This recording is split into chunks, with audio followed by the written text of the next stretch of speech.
This is actually kind of mesmerizing. I had to play this twice, because usually I do an idle animation at the start of the video. I had to play this like twice, because I was just watching him play with the coin here. Hello Baby Gang says, this is Calvin, also known as Romer, and this is my first ever playthrough of Honkai Star Rail. This place is incredible. This place looks incredible. The music in here is incredible. It's just a really gorgeous place. And I think it's like, one of those things in Honkai Star Rail, like they don't ever like, shy away from like giving you these like epic locations. But this is like such like a, I said it last time, it's like a very like RPG heaven, right? It's the type of place that like you remember forever. It's the type of place that like 10 years from now you're talking to like a friend and you're like, oh, remember that place in this game? Yeah, I remember that. That was awesome. It's that type of place that you know that's what it's going to feel like. It looks incredible. Let's keep going, though, with Hyacinthia's journey here.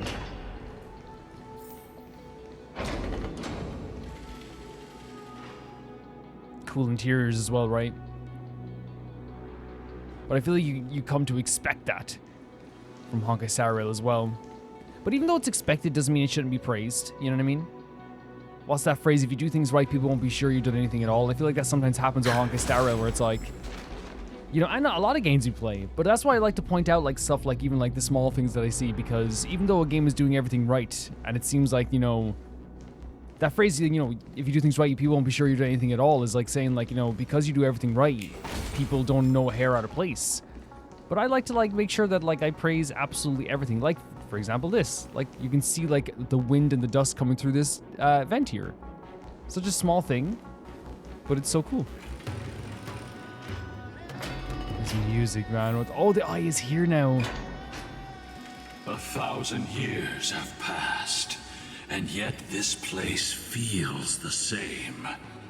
Just that there is no more human clamor.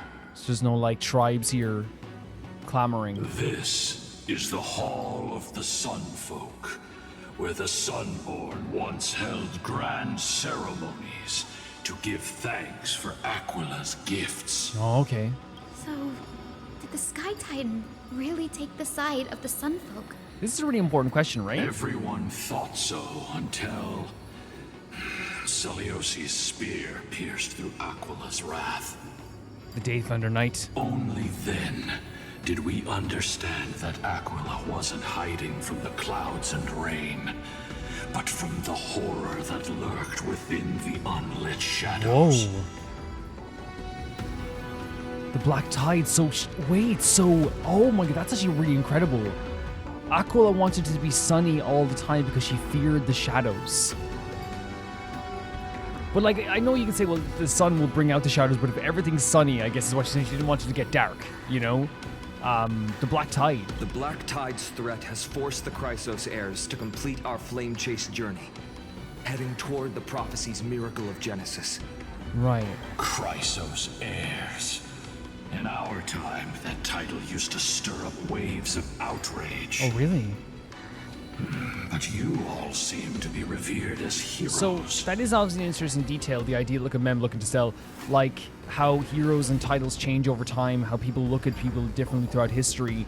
And it must be such a shock, like to have the Chrysos heirs be kind of like the pillars of heroism for a lot of people in Akama. It's all thanks to those who came before us. Trebios and Aglaia. You must have heard of these two names. That would have been there for a while, right? So it was those two who made it to the end. Man, it's so crazy, because that always, characters gonna be like, oh yeah, I'm hundreds of years old, I'm thousands of years old. But it's never until, you meet someone else who, is this, or a spirit in this case, that from, hundreds and hundreds of years ago. It's so funny to, then feel like that thing where it's like, oh yeah, that is, a long time ago. And people might be like, well, Calvin, if someone says, 1,000 years or thousands of years or hundreds of years, is that not a long time ago? Yeah, but I feel like also, because it's such a faraway time from us, it's sometimes hard to put into perspective how long ago it was and how, different a time it was. So sometimes, when you see, an example or hear an example or get a perspective, from someone like this, a spirited kind of, creature being like, oh, yeah, I knew those guys, The same thing happens sometimes in Genshin where, we are separate from, the stuff that happened in Genshin hundreds and hundreds of years ago. And then you, meet a character, from that time that's like, oh, yeah, this and this and that. And you're like, oh, yeah, that was a crazy time, right? What does that mean? Let's not elaborate on unrelated topics. You now know how to activate the celestial globe. So go and force out the Titan in the mural. So he said, yeah, that they're the two that made it. So there's something to do. I just thought he meant it like, oh, they made it like this far. But I guess it's actually a specific thing that he's talking about. Like they're two of the people that made it out of other people, I guess. The road got sucked away by the wind fan? Oh, we're doing puzzles? Did Aquila do that? You have nothing to fear. We can use the power of time to rewind it if we have to. Hell yeah. Yeah, and like when oh, here we go. There's some. Why do you taunt me? Why do I started to come from Rhode Island there for a second. There are wind currents in the Eye of Twilight platforms that pass through them will be pushed through the air currents. Change the direction of the wind by rewinding the nearby device that can control the wind currents, allowing the platforms to move to the other side. After using the shrine to enhance prayers, this rewind process will not have a time limit and remain continuous. While the device is rewinding, tap the rewind button again to interrupt rewinding, reversing the wind current. With this function, stand on the platform, rewind devices or interrupt the rewinding to change the direction of the wind and move to another location with the platform. Yeah, I was going to put a pin in what I said earlier with the whole thing with the, you know, why it feels different when someone from that time or a spirited creature says something from that time. Again, it's the same in like other games I play where it's like, we've been with Tribi and Aglaia for a long time. So it's hard not to see them as just of our time, even though we know they're like years and years old. So whenever they remind us of that, it's like, oh yeah. But like a serious reminder is seeing like a creature like Solaga being like, yeah, I knew those guys, and you're like, yeah, man, that was a long time ago. Like it's crazy how like long they were alive, you know. Claim each ray of sun, take every raindrop until everything dries up, never stop, never ending.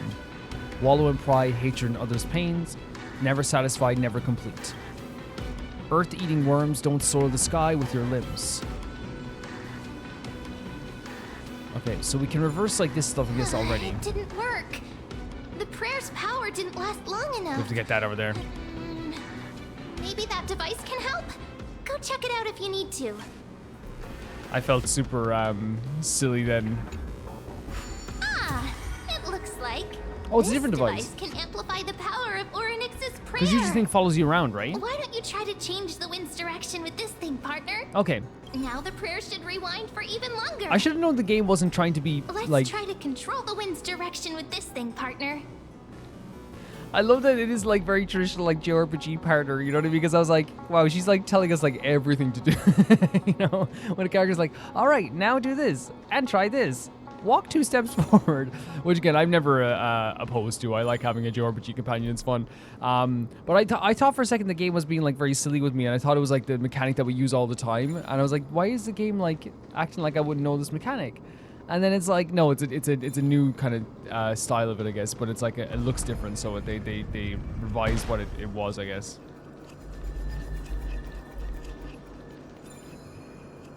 And then we can let it go back. Okay, cool. A celestial globe is right ahead. Let's go and force Aquila to come out. Man, look at the black tide over here as well. Aquila, though, like wanting everything to be so sunny so the darkness is like, you know, lit up is such a cool idea. It's legit. I think we're gonna go over here. They're probably gonna make us do other stuff here as well, because look at the size of this place. This like feels very Final Fantasy 12 to me in the best way possible. It really does. The turn of dawn and dusk, commanding the celestial globe. Change celestial mural. The celestial shift didn't work? I was thinking, because they wouldn't give us this massive thing here, this massive beautiful location to explore and not have us like, you know, have a reason to like go around and do more puzzles, I guess. Perhaps the device has been damaged during these long, merciless years. Do you see those 2 giant circuits on either side of the hall? Maybe we should try fixing them. Yeah. These circuits all seem to be corroded by the black tide. Here's hoping those 2 prophecy tablets can help us out. Yeah, and again, whenever I say something is like very traditional JRPG, like I'm aware that this game isn't a JRPG, it's technically a CRPG, right? 100%. But I think it has like a lot of the elements of that I love about JRPGs for sure. And I feel like Amphoreus has been like very traditionally JRPG. And JRPGs are like one of my favorite genre of games. I would say like if you talk about like my favorite type of game, it's action adventure, JRPG, and survival horror are like my 3 favorites. Which I think that like I've grown to like appreciate like visual novels more over time, which I never did before the channel, which I think is what, you know, a good testament to the channel as well. But I talked about it in another video anyway recently. Like the channel has like changed my perception on like a lot of things. I don't know if I would have played Danganronpa before people suggested on the channel, and then it became one of my favorite series. You know, I mean it's the same thing with Genshin and Honkai Star Rail. Like I had no intentions of playing either of these games until like I put out a post being like, hey, what do people think about this? And then a lot of people were like, yeah, like do it, you know. And then what's funny about that is that I also have people being like, don't do it. And like the don't do it's actually like maybe more intrigued as well, because like when you have like people being so like adamantly being like, don't do this, and then you know 90% of people being like, I love this so much, it makes it even more intriguing, right? It's like, okay, what is like, why? Let's check this out, you know. Okay, so to cleanse the filth. Okay, so I'm gonna start putting this here. They might make this easy on us just because it's a main story puzzle. Yeah. Usually when it's like main story trying to fix the circuits, they make it easier for us for sure.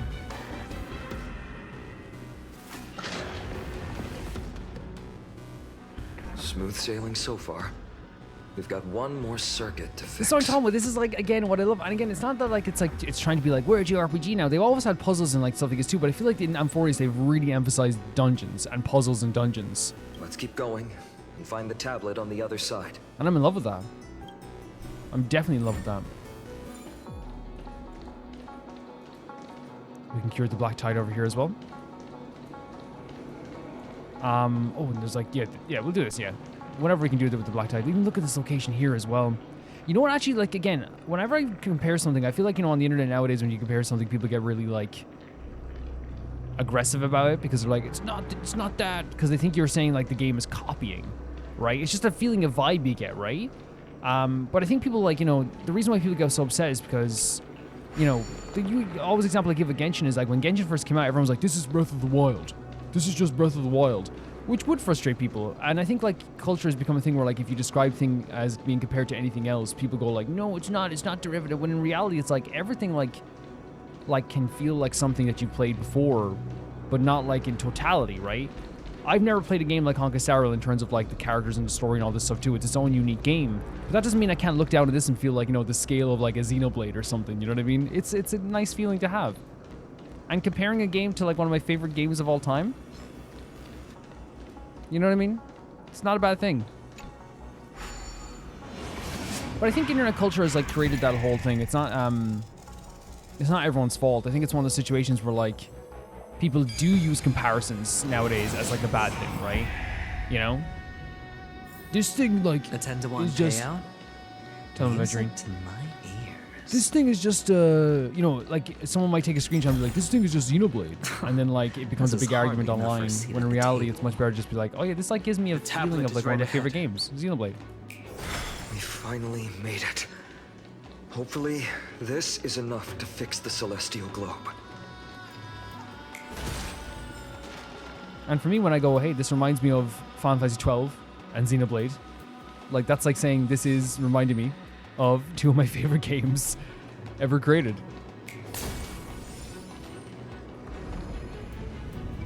And obviously it doesn't mean in story or in characters or in ideals or in stuff like this too, because it's obviously very different. Like the stories are very different, the characters are very different, the lore is different. It's just like a vibe when you look at some locations like this, you know? It's nice to have like a comparison for me.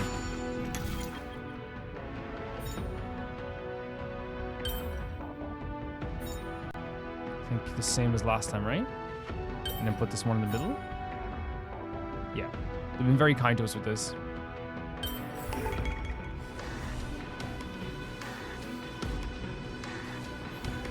Very, very kind. You can see it's like purifying the black tide as well.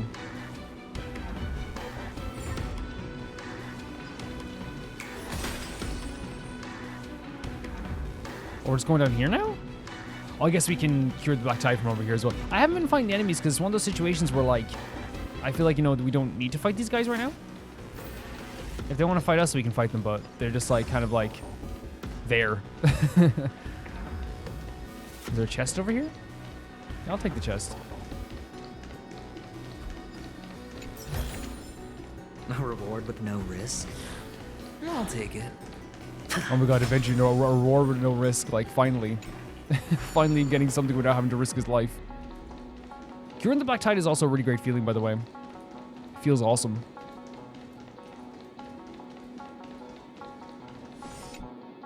The turn of dawn and dusk, commanding the celestial globe. Change, celestial mural. Look at our gal. Look at our gal.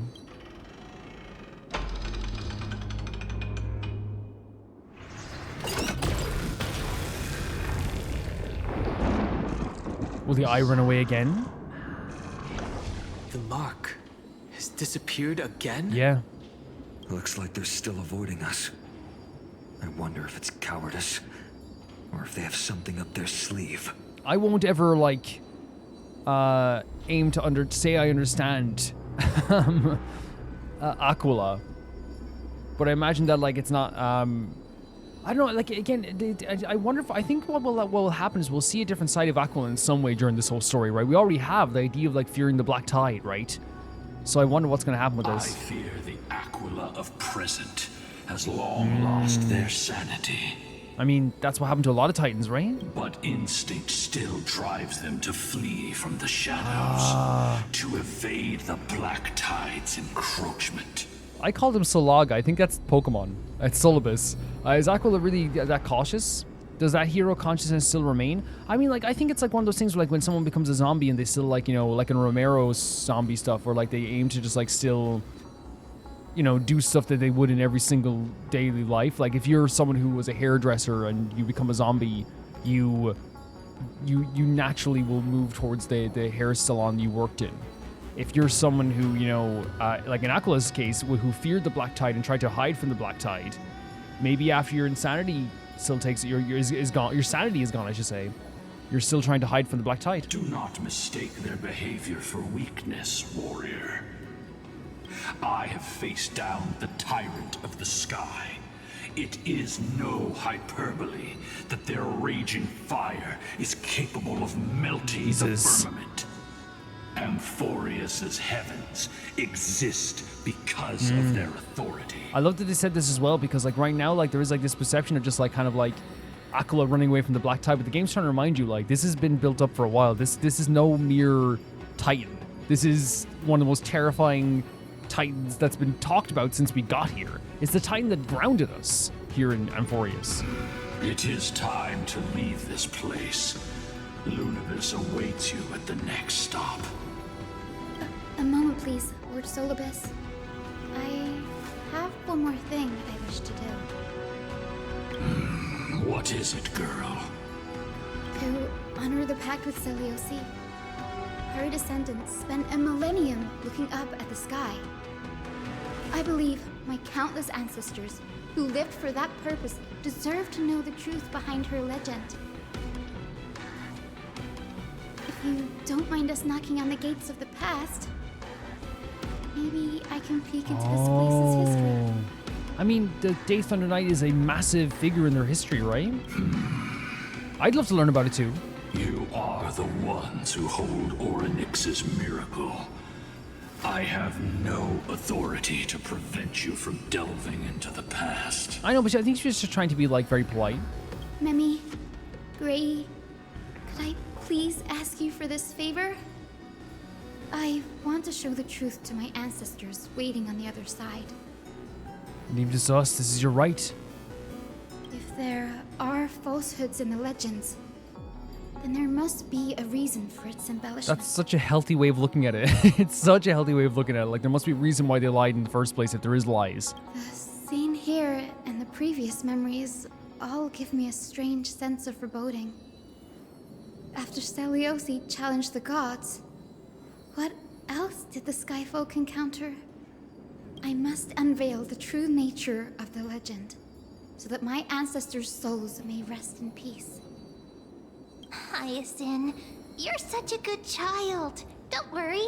I'm here. That's the thing. It's like I love that. Like she's remember saying this because like Hyson has been like so polite in the past while asking us like very politely and appealing to us, right? And then also appealing to Seliose. When in reality, it's like everyone here like not only trusts her but supports her. Oh, the memories surging here are even more intense than at the entrance.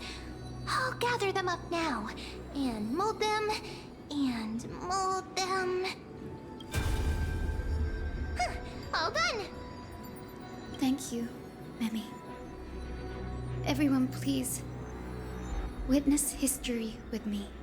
And especially if it's about the Day Thunder Knight and the Skyfolk and all this stuff too, like it's such an interesting aspect of history. Look how this changes like to like from the warm tones of the sun to the kind of cold blues here when they're talking about memory stuff as well. Daughter of Dusk, have you finally gone mad? Was this Day Thunder Knight? I know it! The child with the blood of two feuding clans will one day destroy the Sky Castrum. Wait, so she had the blood of the two of the clans? Will you really point the tip of your spear at our god? Stay your hand. Your recklessness will only bring divine retribution. So this is when she was going to fight Aquila. The Sun folks are facing off against Seliose.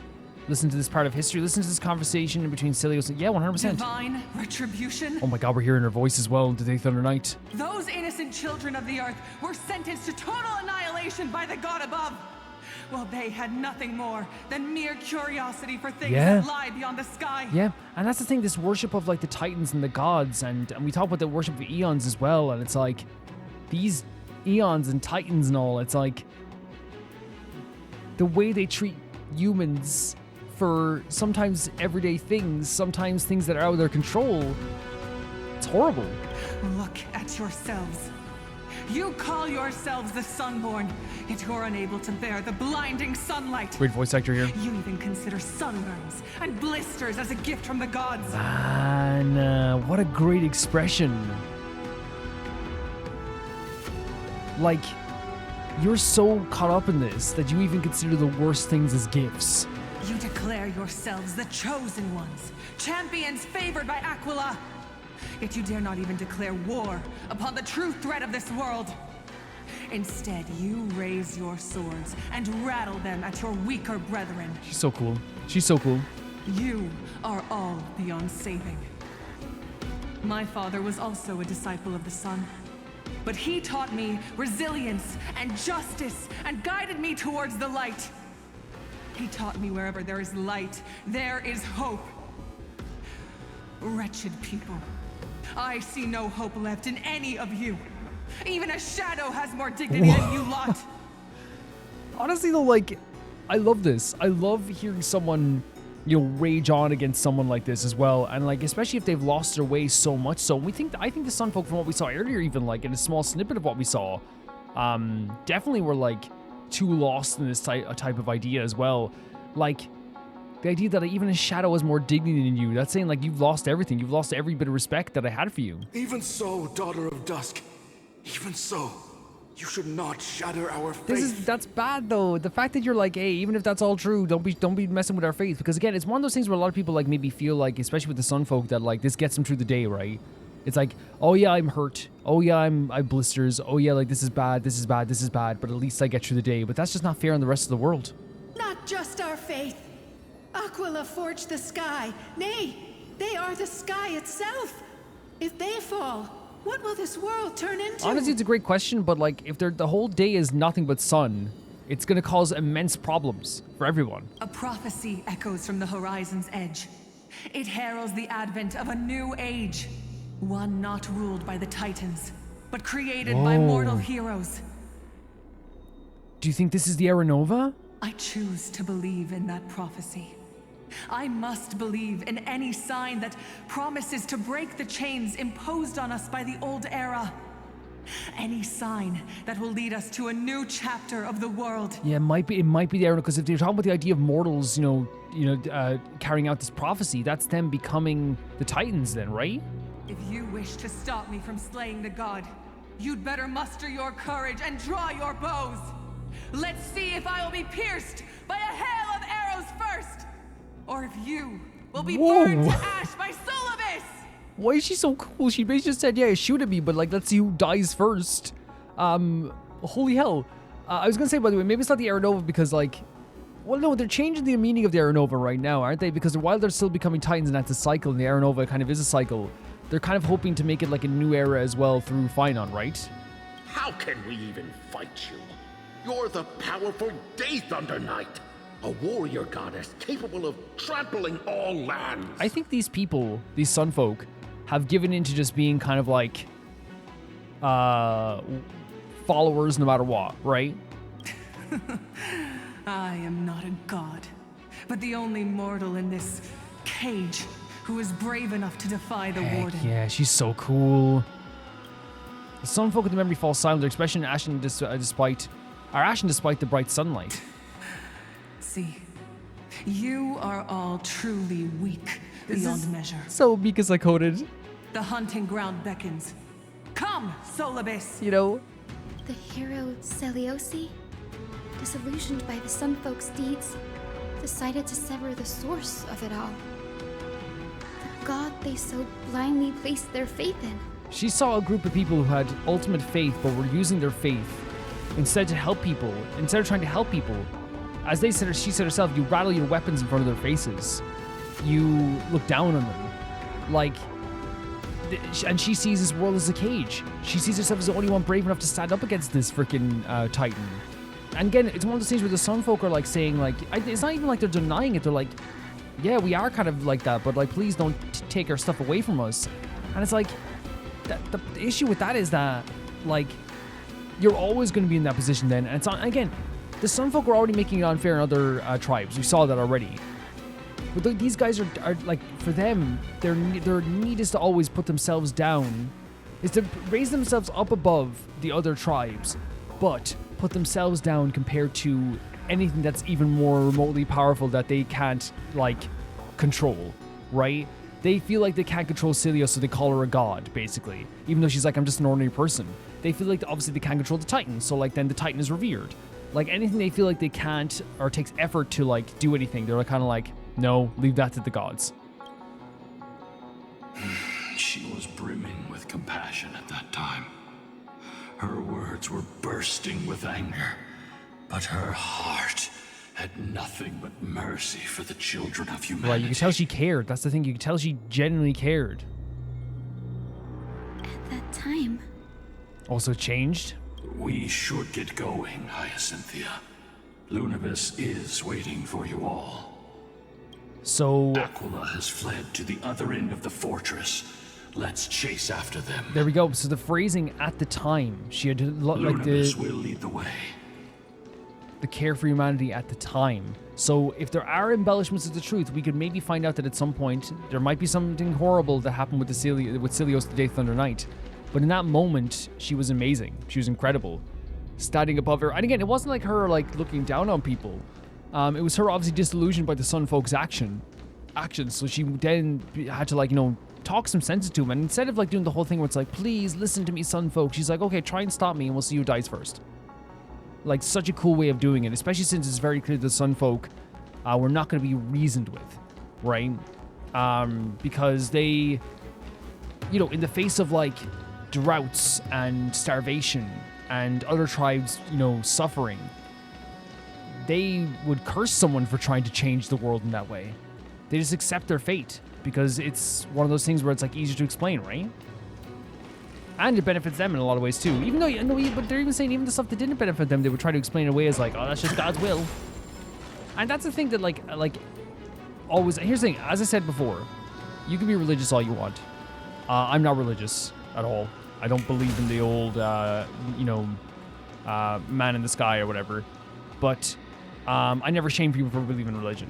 But one thing I can't ever stand is when someone says to me, when something bad happens, they go, well, that's just, you know, it's part of the plan. And it's like, if you keep saying that we're just going to accept that things are horrible, you know? We can't accept things are horrible. That's why I always love the religious people who are like, I want to help people. I want to help everyone. You know what I mean? I want to help people. I want to use the teachings of like that, of the good parts of like religion to actually help people. You know what I mean? That's the people I like when it comes to religion. Lady Unibus, we're here. Aquila. Even though they have been corrupted by the Black Tide, they still maintain a connection with their kin in this fortress. They're behind us as well. Maintain formation, and don't get So surrounded. do you think these are all Sun Folk people that have been corrupted? You think to hinder us, imprisoned Titan, Oh, Fina. When Fina gets aggressive, he's the coolest. then we will make you understand that resistance is futile. You know what I mean? It's like in these moments you realize, like, oh yeah, this is why people will follow this guy into fire itself. You know, people drenched in a gasoline will follow him into a blazing building. You know, this is why. And it's needed aggression as well, like, because I feel like, you know, it's always added a layer of depth to his character. He's not just a character who's like clean and proper and like, you know, he is that true hero. Let's be real here. Like, he is the idea of like the glistening idea of a hero. But he's also has a lot of depth to himself. I could take you one When it's arm time to get only. angry, he gets angry. When it's time to be Snap out frustrated, of he it. gets frustrated. When it's time to be sad, he gets sad. Stand still. He has a lot of emotional depth. This I won't need take to hit you, long. but I guess this one over here. Wait, is that a hologram or something? Going all in. Tabs on me. Tabs on me. The dice have been cast. Bust. Or This is still one of my favorite maybe ultimate I'll moves. take it all. All in. Because eventually it's so pretty. Relax.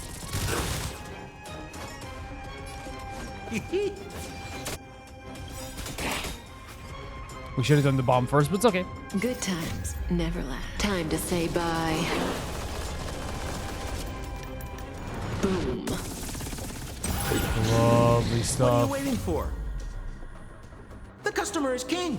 And for We should have me probably to saved portray this, but the I guess I king just like, you know, well, I you gotta always make like it worth forget my that while. Kafka can just like destroy enemies like very, very easily. Yeah. Oh no, it's not a multiple phase battle. Okay, that's fine. And ran away again. This is so interesting. The mark of manifestation. It fled to the other side of the mural. Don't stop. Follow it to the Titan. Even if plunged into madness, Aquila is still the Sky Titan. We mustn't let our guard down. Heroes, over here. Let's keep going. And aim for the next west wind compass.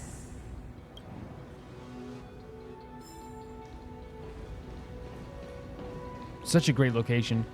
Yeah, I'm so interested to see because I think the Day Thunder Knight is one of the coolest things they've ever created in this game. And as we said, that's saying a lot, right?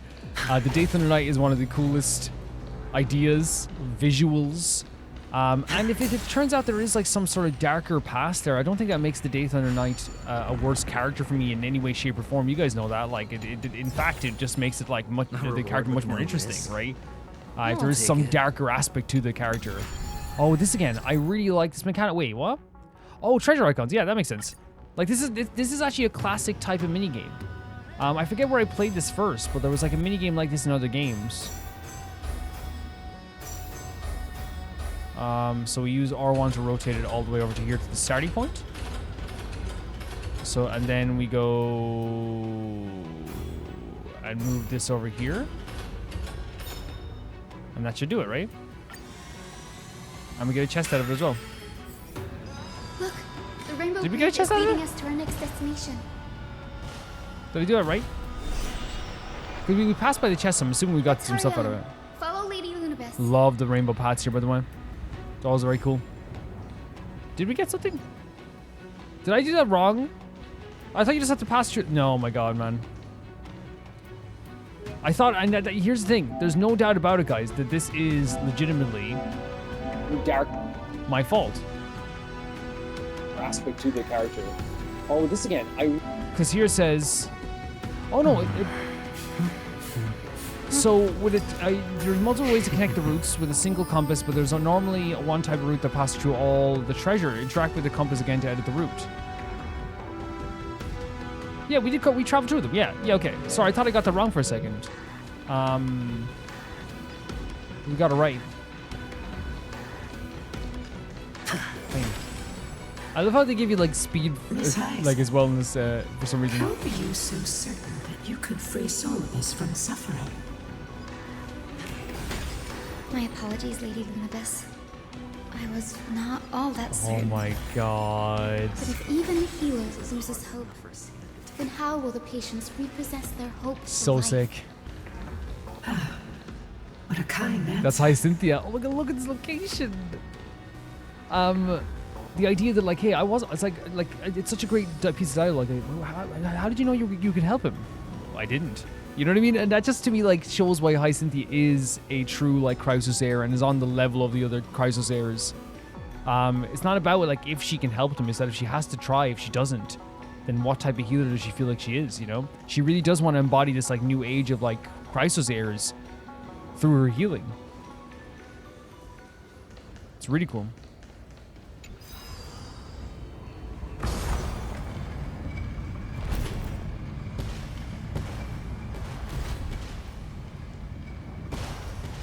So way to head over there?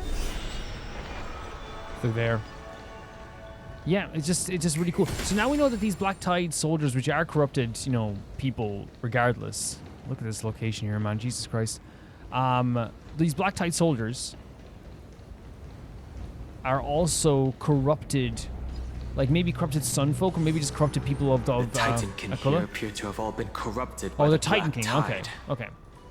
It said the Black Tide is a calamity from beyond the sky.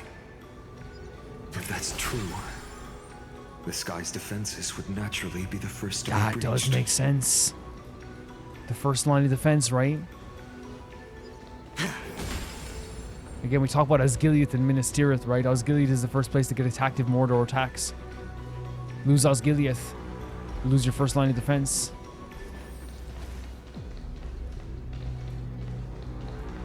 These murals seem to depict more than just the Sky Titan. Look at that. Shall we stop for a look? Sure. Do you want to read it yourself there? No question about it. This mural depicts the Eye of Twilight. With the Master Sword like driven right through it. What a big eye. This is Aquila's most common form in the myths. Just like an all-seeing eye. Let's go. If nothing goes wrong, we'll be able to see their true form very quickly. Oh my god, what? Aquila's true form. Look at the. Oh my god, look at this mural. Which Titan is this? Looks so sick. It doesn't seem to match any of the Amphorean myths I've read. I think it looks incredible. Maybe the ancient sky civilization had a completely different interpretation of the Titans from ours. I think it looks gorgeous, right? Like this is like boss battle level like design. But I agree with you. This figure looks way too alien. Wait, the way they said that means it's almost like they're trying to like lead us to the idea that this came from beyond the sky, maybe. Like it's like you could say it's a different interpretation. Maybe it's something beyond the sky.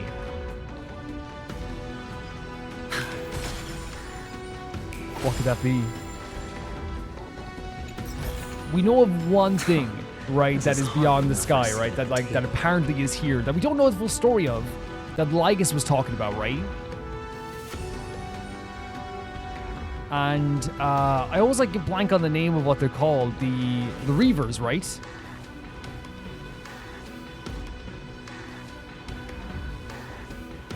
Yeah, man. Do you think it could be? Obviously, don't answer that if that's the answer. But like, if you're talking about something that like looks alien, you know, and something that came from beyond the sky, maybe that would be insane if that's what it is. That'd be super insane. Gusa's Chalice of Plenty. This mural depicts its breaking. Though the conflict between sky and ocean wasn't particularly severe, it is obvious that Aquila's people weren't exactly cordial to the latter. It's like almost, yeah, we did like a destruction of it as well. But it's Lord Ravager. Reaver is the Flame Reaver. Like, that's what I'm thinking. Do you think it could mean, again, don't answer that question, right? But when I think of that, like, this game is really well written. And I think if they go like, hey, this looks way too alien, it's like, oh, this isn't supposed to be from here. This doesn't look like it's from here. We don't even know the depiction of it, right? So while it could be just another depiction of like what a Titan could be, it doesn't really match anything we've heard so far. And we know that there is like a dormant, possibly dormant, Lord Ravager. Because remember he said that you would awaken it if you went through the door to Herta. I'm just saying, there's a hammer. This is the Hammer of Dawn. Marcus Phoenix was here. Giorios, Aquila's nemesis.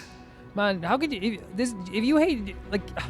If you hate Giorios, you're the problem. Unlike the three titans of creation that coexist in mutual benefit, the sky and the earth never ceased attacking each other. Wait, is Giorios the one with the mountains? But when the Twilight Courtyard left the Sky Civilization and came down to the mortal realm to live, they discovered that the Earth also possessed a gentle, benevolent side.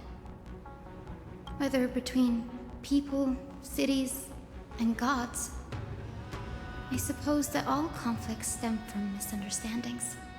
It's misunderstanding, but also sometimes cruelty, and a taking advantage of people's misunderstandings, right? Because if you can make your people misunderstand the opposite side, they're gonna wave the flags and let you attack anything, right? If you make your people believe that like the opposite side are evil, for example, and take advantage of that, you have a full support of the people to attack, right? It's happened throughout history. It's happened in the past like 20... It happens all the time. It happens still. I do think conflicts come from misunderstandings, but I do think also conflicts come from the taking advantage of misunderstandings is what I'm saying. Now, I shall lead you into the Rain Folks Hall. Doesn't Seliose... Yeah. Legend has it Selios's father was a Sunfolk warrior who spent his years fighting and rarely returned to the Eye of Twilight. Her childhood was mostly spent beside her mother, a Rainfolk priest. Right, and that's why they said she was like of two bloods, right? Correct. That was true. It was also during her formative years that the conflict between the two tribes began intensifying. The Rainfolk feared the other half of Selios's bloodline, and never truly saw her as one of their own. And that's what tends to happen when you create like when the Sunfolk created like this you know, hatred for them that was like self-imposed because of all the stuff they were doing. This awful thing that happens then is that, like, again, we talk about misunderstandings and using people's misunderstandings. In this case, it's one of those situations where, like, I'm not excusing them being cruel to a child, because at the base level, no matter what, they were cruel to a child. But what this whole like tribe thing and who does Aquila love has created, it creates an environment where there's a lack of trust even in a child, because they're a Sunfolk. It's horrible. It's absolutely horrible what this all led to. Yet she bore no hatred for her people, and still grew into a passionate young lady. Yeah, you can see she was still very kind. Until people discovered golden blood ran through her veins. That was the final straw that turned disdain and into terror. Seliose was saying that the Chrysosairs were not looked upon in a good way. What? But the epics said Seliose left to live in solitude, so she could train her spirit and hone her martial skills. Oh, was she exiled? I never would have imagined that she was cast out of her tribe for her lineage and her golden blood. It's so crazy how like legends can change over time. Even so, she did not despair.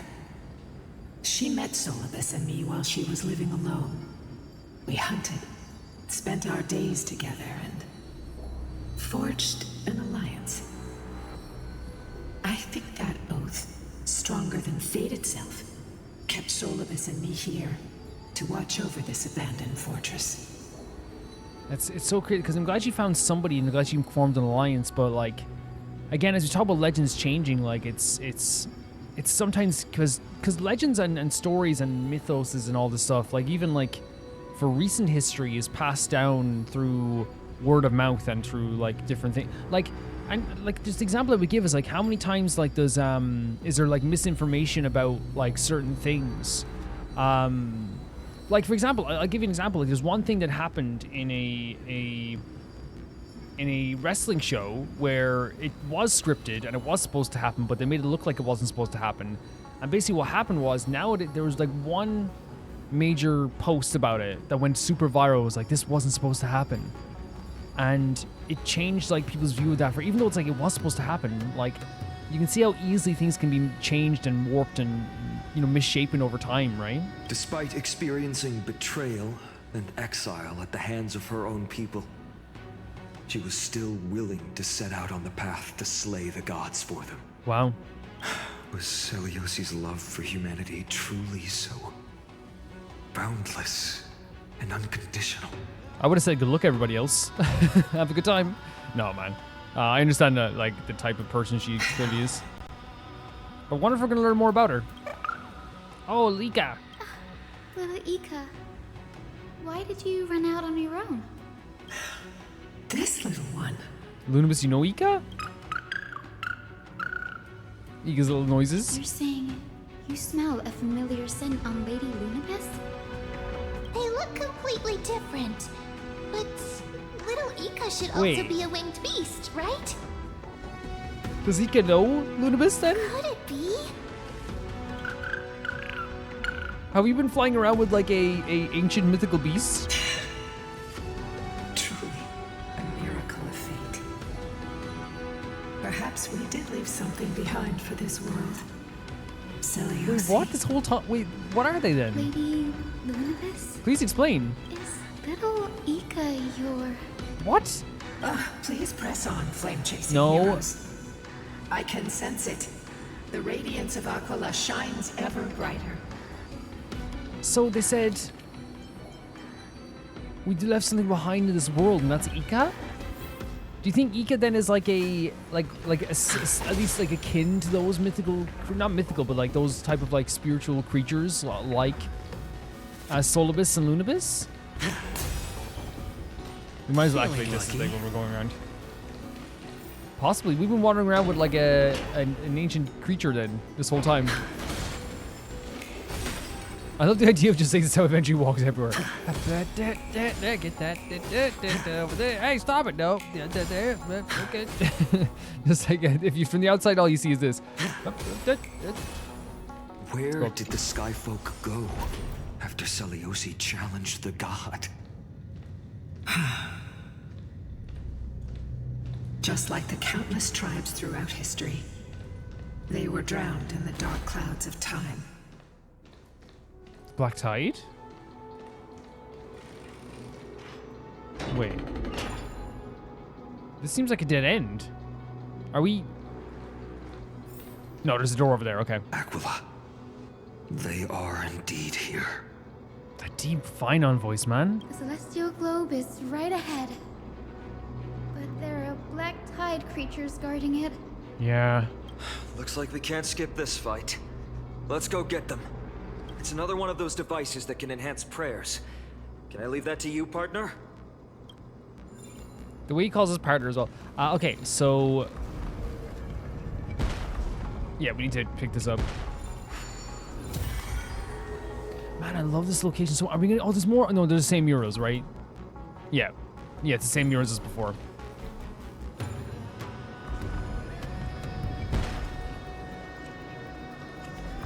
And reverse it back over as well. Oh, that was easy. Okay, I thought we were gonna have to do a full like roundabout way of doing things. So we have the defense activated. Can we impair? No. Okay. A titankin that was corroded by the black tide. It seems stronger than before. Before it was consumed by madness, it must have also faithfully served the Titan, don't you think? No healer can heal all, especially faced with souls that are trapped deeply in the clutches of pain. Granting it a dignified end may be the most compassionate act of all. Look at Hyacinth stepping up to the plate as well.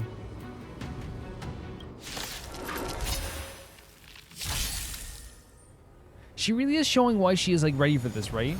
110%.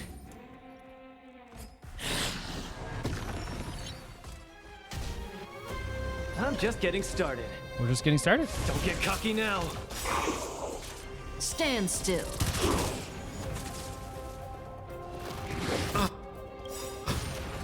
I paused on Where's the the applause? for poor Sampo. Opponent worth their salt. Let's see some sparks fly. Relax.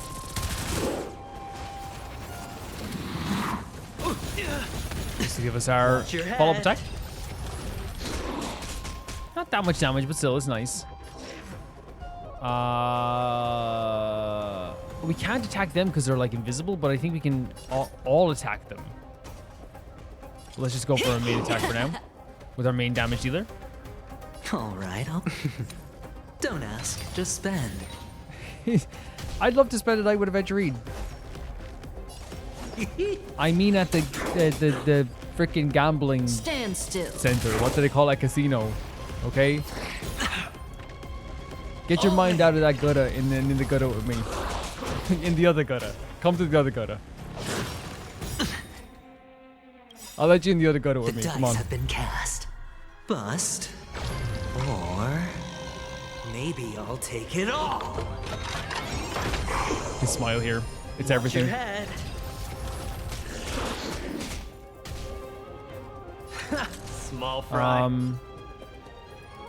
Yes, because we want to use Kafka's move as well, coming up with his own. Great shot by Luca. Luca's been doing way more damage ever since May as well. What's so funny is like I actually had like only like 4-star like relics on him, and then I found out that like yeah he had 4-star relics and I had to change it. It was just funny because like I think I just set him up like just randomly just so I could use him one episode, right? So I didn't have to farm something very quickly. And I just forgot to go back and farm for the rest of the stuff. And he was just like he just had 4-star relics, and so did Jing Liu, by the way. And Jing Liu was like doing great damage already, so like imagine what she's gonna do now. Rest now, Titankin. The celestial globe looks complete, but it still won't start. Is there something wrong internally? Maybe we have to do something like we did before? Maybe it's not damaged, but it's missing an energy source. Look there. Those massive objects that look like hard drives. Oh, wow. Hard drives? Sorry. Let me rephrase. Do you see the two structures that are glowing blue on both sides? Some of them are protruding out, not fully inserted into the slots. I love that he like instantly rephrased that, because again he like has like, you know, massive hard drives in his own bedroom. My intuition tells me that they have something to do with the energy source of the celestial globe. Your intuition has always been good. Oh, let's look around and see if there are any mechanisms. Look how far they've come, like, just for finding to be like, yeah, we trust Hung. He's like us now. That didn't take much effort. The hand of Zagreus always appears when it's most needed. Someone call me. Lady Lunabis, if it's not too much trouble, please wait for a little longer. It's you all who have to do the work. I've wandered around here for 1,000 years, so this brief moment hardly qualifies as waiting. Well, she's doing one of those like YouTube shorts, you know. What you call it?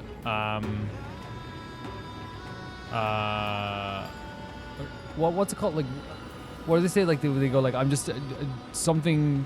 I'm doing boredom for a few hours to get my life back on track or something. Furthermore, I would like to have a moment alone with this little one. You gotta explain what the moment alone was afterwards. You gotta explain it to us. Did you say moment alone with this little one? Me, Sampo? Sampo Kazuki. No? Okay, fair enough.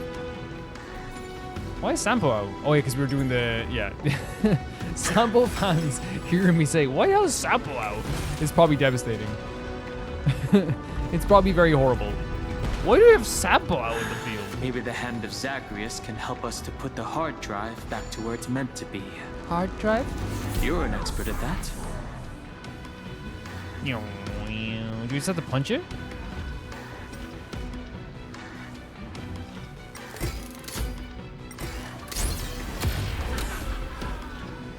No? Maybe you have to get right on target. Or do we just put... Okay, there it is. Okay, we have to get right on target. That's certainly pretty crude and simple. Should we go look for the next one? It's so funny because like sometimes like fixing computers is like to like someone like me who doesn't like fix computers, it can be like the hardest thing in the world. But it's so funny that like where's it down there? It's so funny that to like I could bring my computer into someone and they're like, yeah, this is just do this, you know. But what's so funny as well though, that, like I remember like usually it is just like, because I remember when I talked to my friend going to get my computer repaired, I was like, I gotta like send him to the shop. Looks like my guess was right. And he was like, As expected. It's probably nothing. Gray is getting more and more skilled at handling the hand of Zagreus. Yeah, thank you. Let's go. We should return and check on the celestial globe. Well, if I wonder, what if the hand of Whimsy's gonna be here forever? I remember like then like I was expecting just like some, because it's all usually like if you say, like when you send your PC in just for something, it's usually like something like, oh yeah, we fixed it, it's this and that and then whatever. I remember I came in, he was just like, yeah, it's not really worth it. I'd just get a new one. I was like, okay. And this is like a computer I had for a while, so. I think it must have been like something like, it might have been like something like one of the parts that's like the most expensive part to like replace. He's like, well, if I'm going to spend like a bit of cash in this, you might as well like save up for a new one or something. He said, I can repair it, but like, you know. What are you guys talking about? Friends? Who's your favorite? I always like really loved Monica. The turn of dawn and dusk, commanding the celestial globe. Yeah, we said obviously like the tiniest of High Cynthia is intentional, but like it puts into perspective how small she is compared to this gigantic temple, right? Blot out the blazing sun, celestial mural.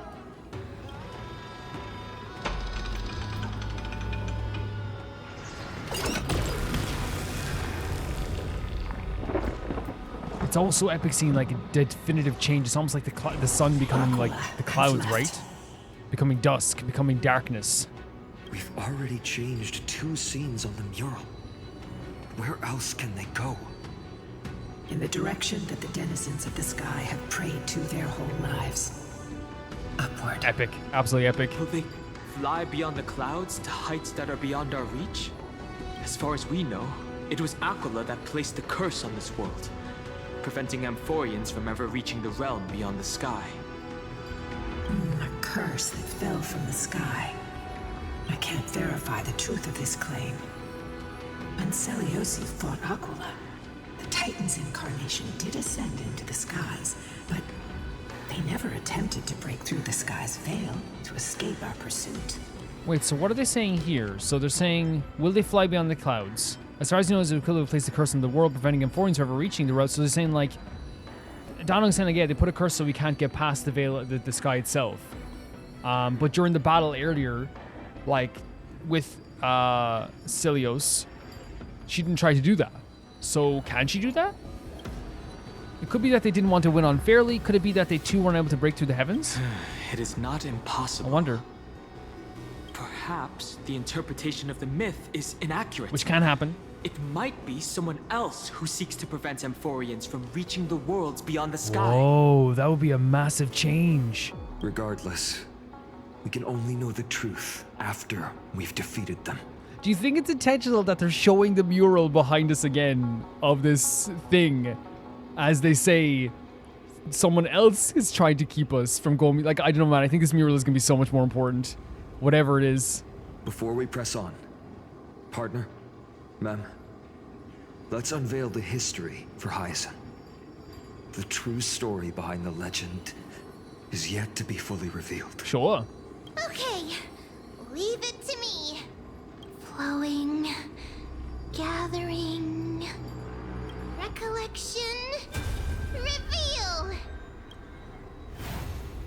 Let's go again. These parts of history are so interesting to me as well. Man, and the way this place changes, right? Oh, daughter of dusk, who has permitted your return to this sacred land of the Cloudborn? Bearing the blood of heresy and curse of gold, exile is your eternal sentence. Oh, F you, man.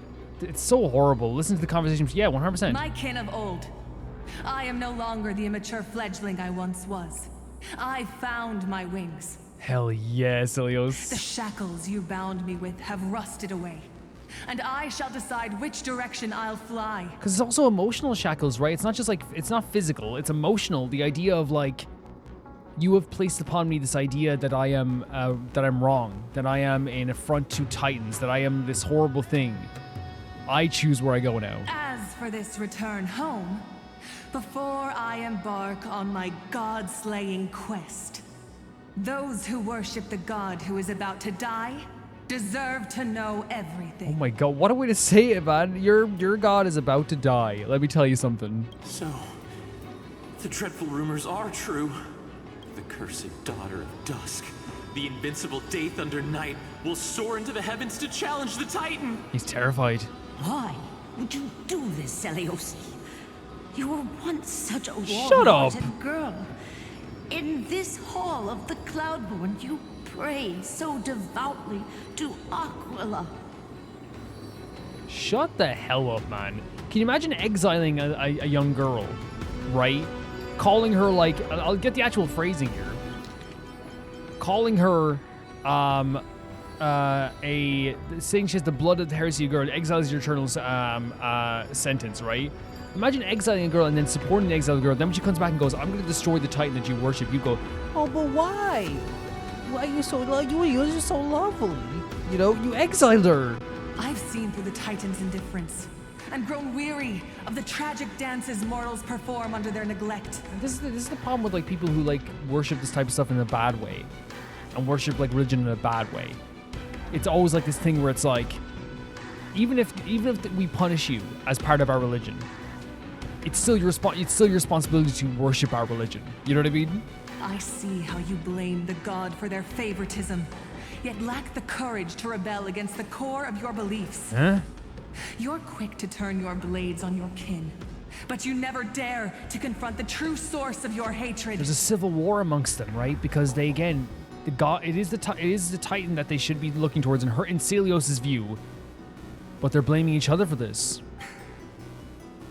I feel sorry for you. Whoa. I grew up among you, and once saw myself as part of this tribe. The persecution you've suffered runs deep. For that, I understand your hatred towards me. And I forgive you for casting me out. What? First of all, she's better than, like, a lot of people would be. I'm not saying better because you don't have to forgive people if people harm you. I want to make this clear. You do not have to forgive people ever, ever, ever, ever, ever. But,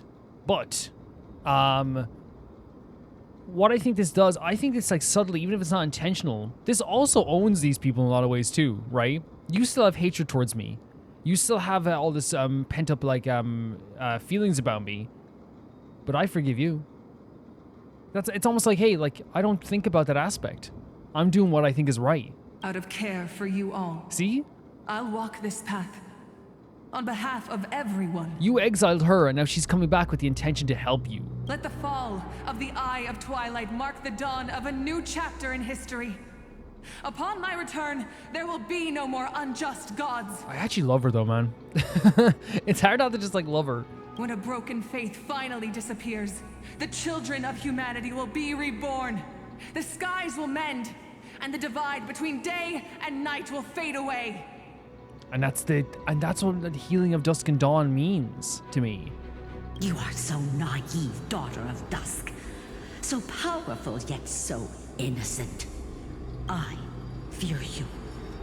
I can't imagine how twisted you may become when you realize that shallow and fragile mortals can't bear the immense weight of your boundless love. Well, she's saying that even though you tried to help them, they're not going to appreciate this? Farewell, my kin. I'll always remember the tenderness you once showed me. Meager, but refreshing. Whoa. Like gentle rain. Like it was only a small bit of tenderness at one point. But she still remembers that, like, those moments of tenderness. Fly, Lunabis. Man, she's just so cool. Even if it turns out to be way darker than we think it is, which I think that's what they're trying to lead to something like that. She's still so cool. Lady Seliose's resolve to slay the Titan was as firm as her farewell to her people was dismal. Yet, from this memory, I sense something ominous. What happened later, Lady Lunabis? Even Lunabis is, like, a little bit apprehensive about saying... Rather than listening to me, continue onward and witness for yourselves. Follow the trail Aquila has left, heroes. This time, I will guide you alongside Seliose.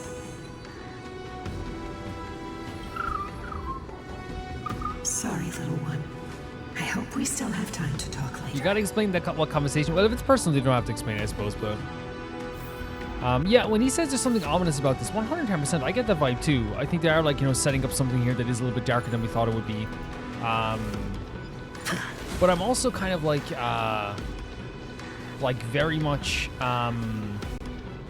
like intrigued, so much so about Seliose. Even as I said, even if it turns out to be a little bit darker than it is. Why did I press square? Is that another button for different chests or something? Is that Genshin? Maybe, because I played a big world quest in Genshin recently, so maybe that's why I tune to different games sometimes. You know what I mean? Are we heading over here? Yes. Like, I'm also playing Half-Life, so like I sometimes do the Resident Evil buttons when I'm playing Half-Life. We are the three faces of Gudemar. Answer these riddles 3. What is your favorite color? You may go. Thank you. You may go. No riddles for you. Seliose is such a mighty hero. Yet her partner, who must have walked with her to pass on her bloodline, was completely unrecorded in legend. Was he also a warrior? Or perhaps an unrecorded, You will soon have your answer, Miss Heiss. like an unrecorded lover?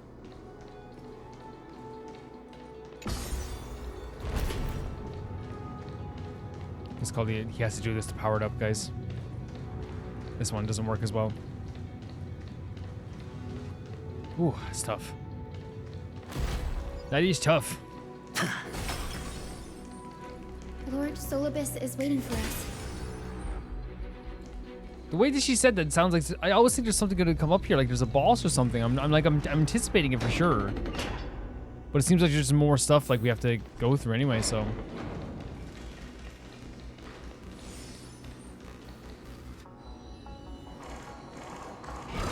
there's only a short space this time, right?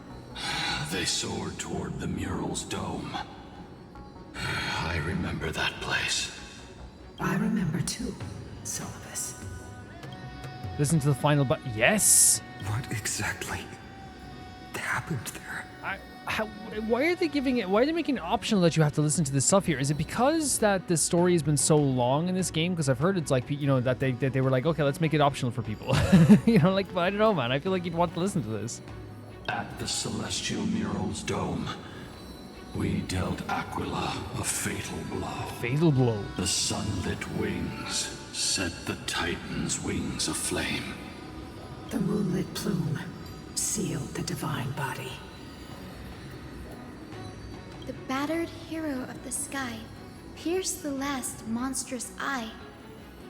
It seems that the legend describing the decisive battle was true. So the piercing of the eye is, the piercing of the eye is the fatal blow that we saw in the murals as well. Some things cannot be recorded. They were only witnessed by us.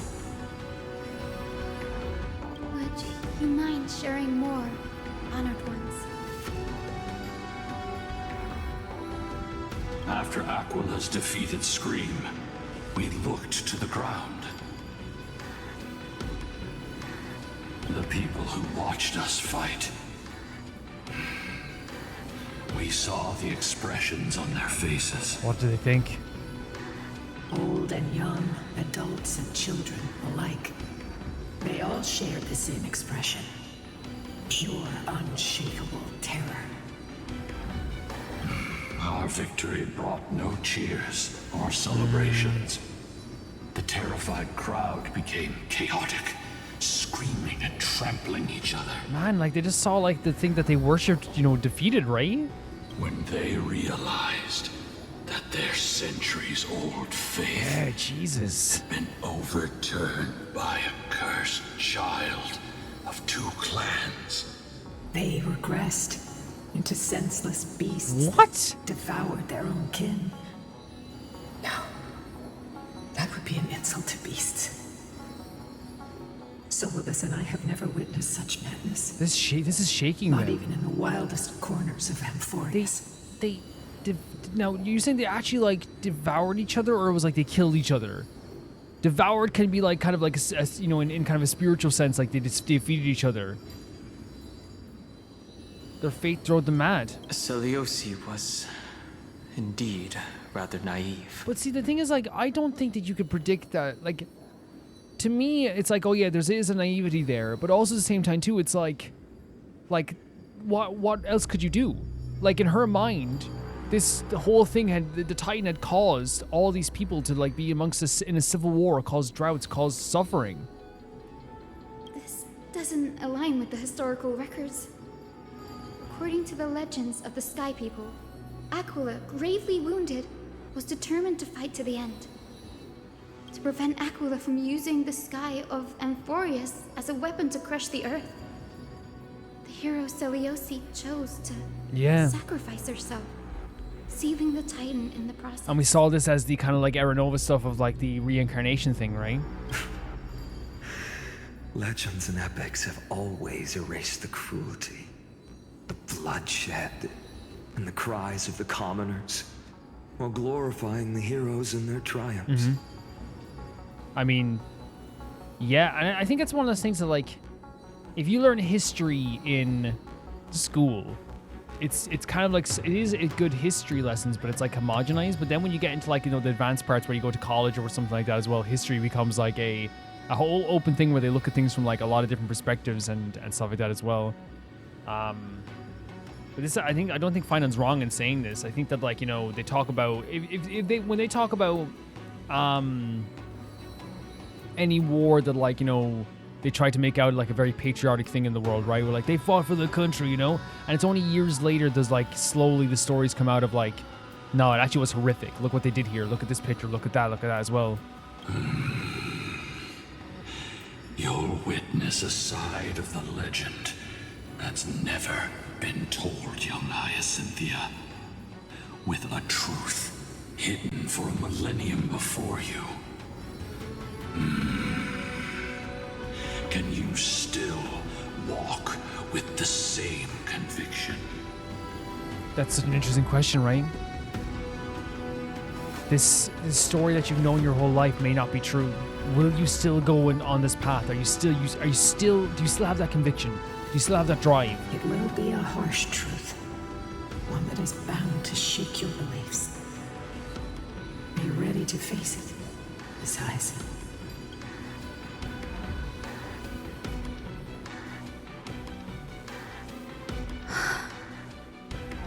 I am ready, honored ones. Did they say that they delivered a fatal blow to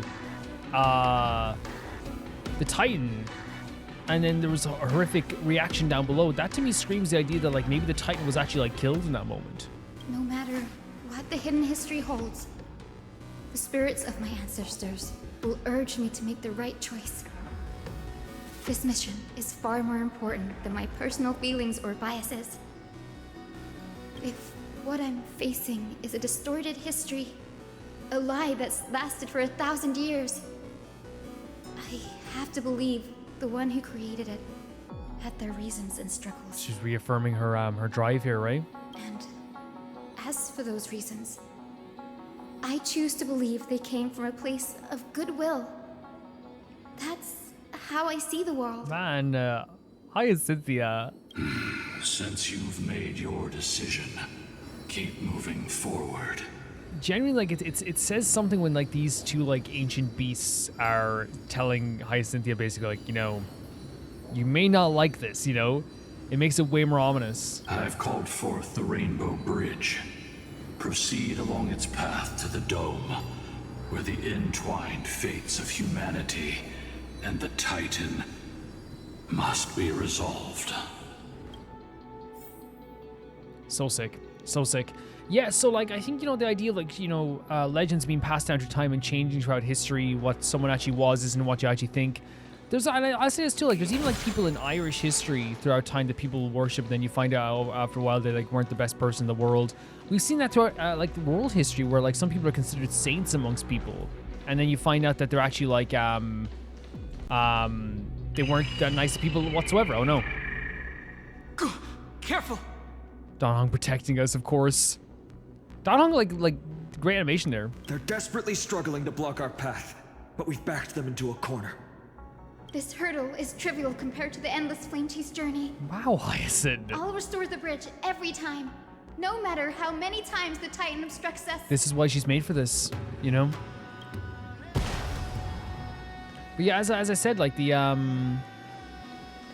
legends change throughout time. You find out different things about your history. You find out different things about your past, and the world that your ancestors came from. And here's the thing. It's very like, it's not, you know, nice. It's not nice to hear. So if we move this ring now, then but sometimes it's needed, right? That'll not help us here. Unless we push this to be here. There we go. Okay. That was by accident, but we did it. The miracle she never stopped dreaming of is just one step away from becoming reality. This music as well as I say this. Honored ones. How did Lady Seliose become so powerful? Talent and rigorous training. She fought for it, I guess. Those sound like essential traits for every successful individual.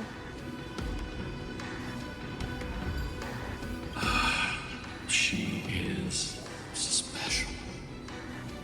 Her resolve goes beyond mere stubbornness. Continue forward along the Rainbow Bridge, heroes. Yeah, that resolve goes beyond stubbornness, which means it's not just the idea of like, you know, like dragging your feet out of the mud even though it's stuck. You know, it's almost like there's like a resolve there that like makes people like, you know, wade with the mud and make the mud almost like part of their own lives, and like, you know, they carry it with them almost, that like not suffering but like that struggle, right? It's almost like instead of like, you know, overcoming it completely, it's almost like wearing it as armor and pressing forward in a way. But yeah, to put a pin in what we're saying before. Can tell the state of their prey by its sounds. It's okay. The god's part, I sense resentment, terror. But as for her, I cannot sense anything. Yeah, I was only laughing because I was just like, man, it was the perfect timing there for comedic timing for me. Like, okay, let's finish my talk. Oh God, and die. No. But no, I was just gonna say that, like, you know, we see it throughout history all the time. There's like again, as you say, it's hard for people to come to terms with like the idea that the historical figure that they follow isn't like the most perfect thing in the whole world, right? We saw this with like, you know, so many different like historical figures, and some people still can't accept it. And people take it as like a personal insult as well. Like sometimes, you know, like you see in the world where people are like, oh yeah, that dude that you worship for years and you have a statue in your town of, he actually did some pretty horrible stuff. And it's like, well, there's that episode from, is it Gravity Falls? It's a really good episode on that, but like, it's like, but then those people can't accept it because it breaks their whole worldview and they take it as a personal insult, right? You insulted the great president, Magooby Booby. I'll take it. But he was the guy who saved us all from the flood. It's like, yeah, but he also like killed 20 people. Yeah, but he saved people from the flood. You gotta stop that. That's insulting me somehow.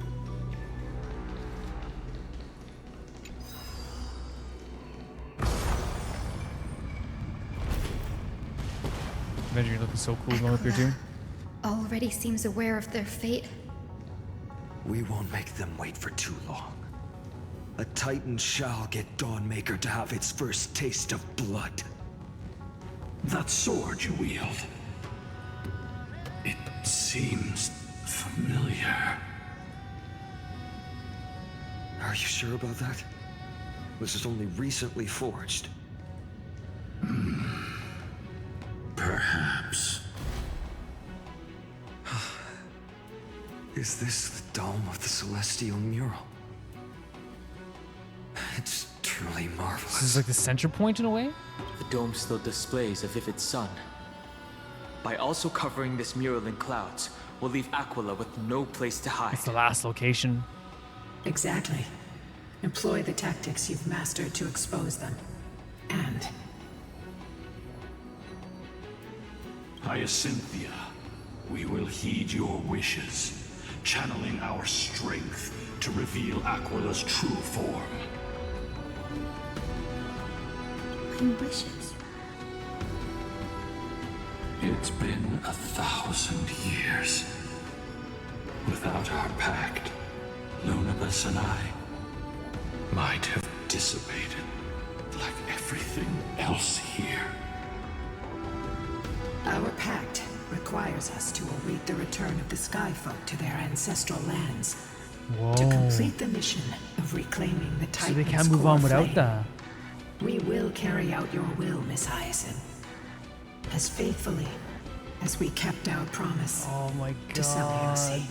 They're like Hyacinth's companions now. But first, we shall reveal the whole truth of history. Oh no. We will reveal all that befell the Skyfolk after Seliose initiated the Flame Chase journey.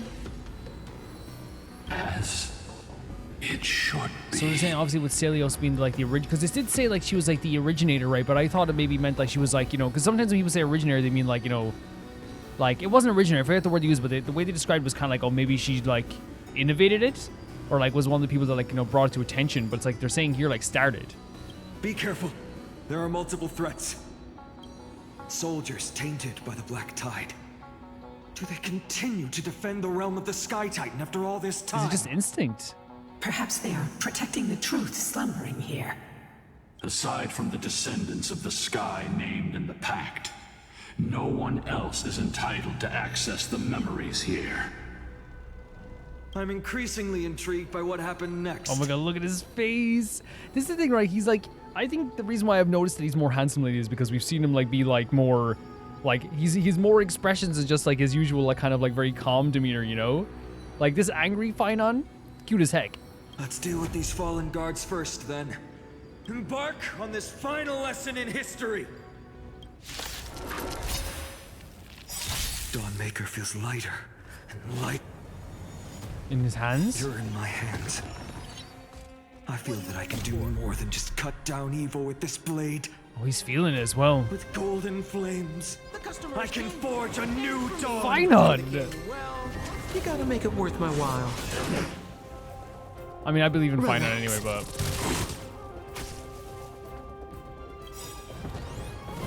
Didn't hurt. Stop swinging your sword at me. Good times never last. Time to say bye. Boom.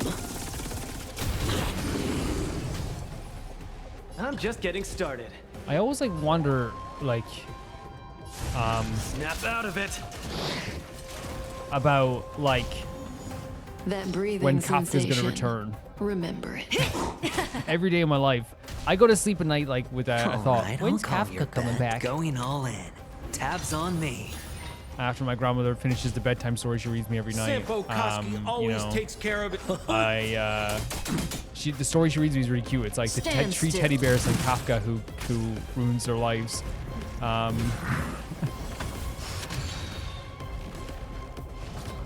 The funny thing is, like, obviously, like, you know, if I went to my grandmother's house right now and said, like, hey, can you read me a bedtime story? She'd be like, I'm conventional, but okay.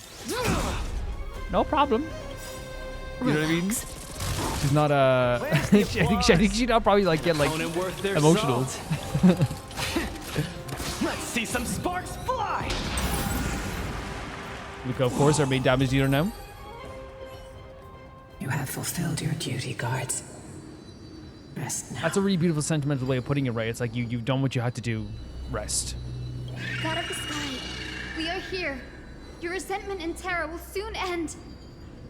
Lady Seliose, do you still have your humanity after merging with the Titan? I hope you can witness the harvest of the seeds you once sowed. Now, only the final steps remain. Something's Something's off. If Mem feels this way, then something definitely is off, right? I can feel the memories here churning.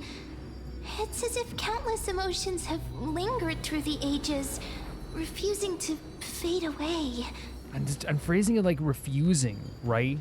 That's like saying like something like is like, you know, it will not move on. It will not. Like again, it refuses to. The wandering memories here seem to be pleading for something, heavy with pain and grief. Like ghosts lingering by the river of souls. Are you ready, Hyacinth? Oh my god. Yes. The Flame Chief's journey is reaching its final chapter. No matter how cruel the truth may be, nothing will sway my determination to finish this mission. The true history buried in time must come to light. The fates of mortals shouldn't be lost beneath I agree. polished myths. I 110% agree. The memory of people, like, it needs to be the truth. No matter how horrible it is. Polishing the history is what leads to more people making the exact same mistakes that were made throughout history. We're on the same page, Lord Finan.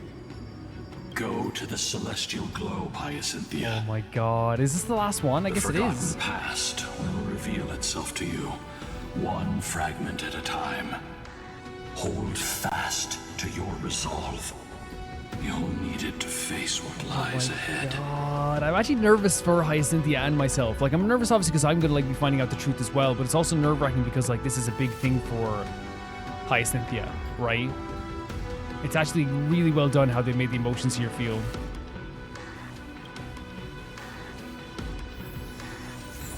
I guess we're just going for it. I am so nervous. But again, like the way they presented this isn't so well done because like it feels like something we have to do, right? It feels like something that we know we have to do. I have no qualms about it because for me personally, I'm always like, you guys know I'm a big component, I'm a big supporter of the truth. I think that the truth, people deserve to know the truth. I think humans deserve to know the truth of what's happening, whether it be like, you know, a horrible thing that's happening to them or something horrible that could happen to them, even though I also understand at the same time the reasoning why someone might not reveal the truth. Like say for example, like Glide didn't say stuff about like when she was curing the Black Tide within Alkama for a reason, or the way Seelan and Bronya didn't reveal what happened with Cocolia. I understand, but I also am always going to be a big supporter of like the people knowing what happened in their world, even though I can understand why people won't do it all the time. But in this case, it's one of those situations that like you're doing no favors to people by honoring the dead by lying about what happened to them. And again, the idea of polishing the truth makes it seem like it's some grand, beautiful thing, when in the reality of situations is like these people probably suffered greatly. But we know they suffered greatly. And even though the Day Thunder Night is a great part of like the history of Amphoreus and the great part of the history of this the Skyfolk, there's clearly something much deeper there as well, you know? Much deeper. Let's go. Operate the Celestial Globe. The turn of dawn and dusk, commanding the Celestial Globe. Embrace the clouds, Celestial Mural.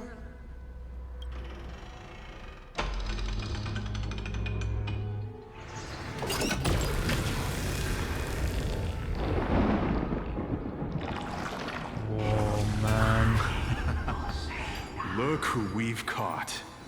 An old-fashioned disciple of the ancient god. What? Ruthless new believer? Witness the true history of the Skyfolk. The frail titan was conquered long ago by the mighty warrior. What? Now, they're nothing more than rusted scrap, left in the forge to decay over countless years. Wait, do people worship Seliose now? Is that what happened? Surrender to us, relic of a bygone era. We'll reshape your clouded mind and grant you a place alongside your kin in Selios's glory. And then what, they were trying to like hunt down the people who worshipped the Titan from beforehand, so they became worshippers of Seliose. It just replaced their fanatical worship with another fanatical worship.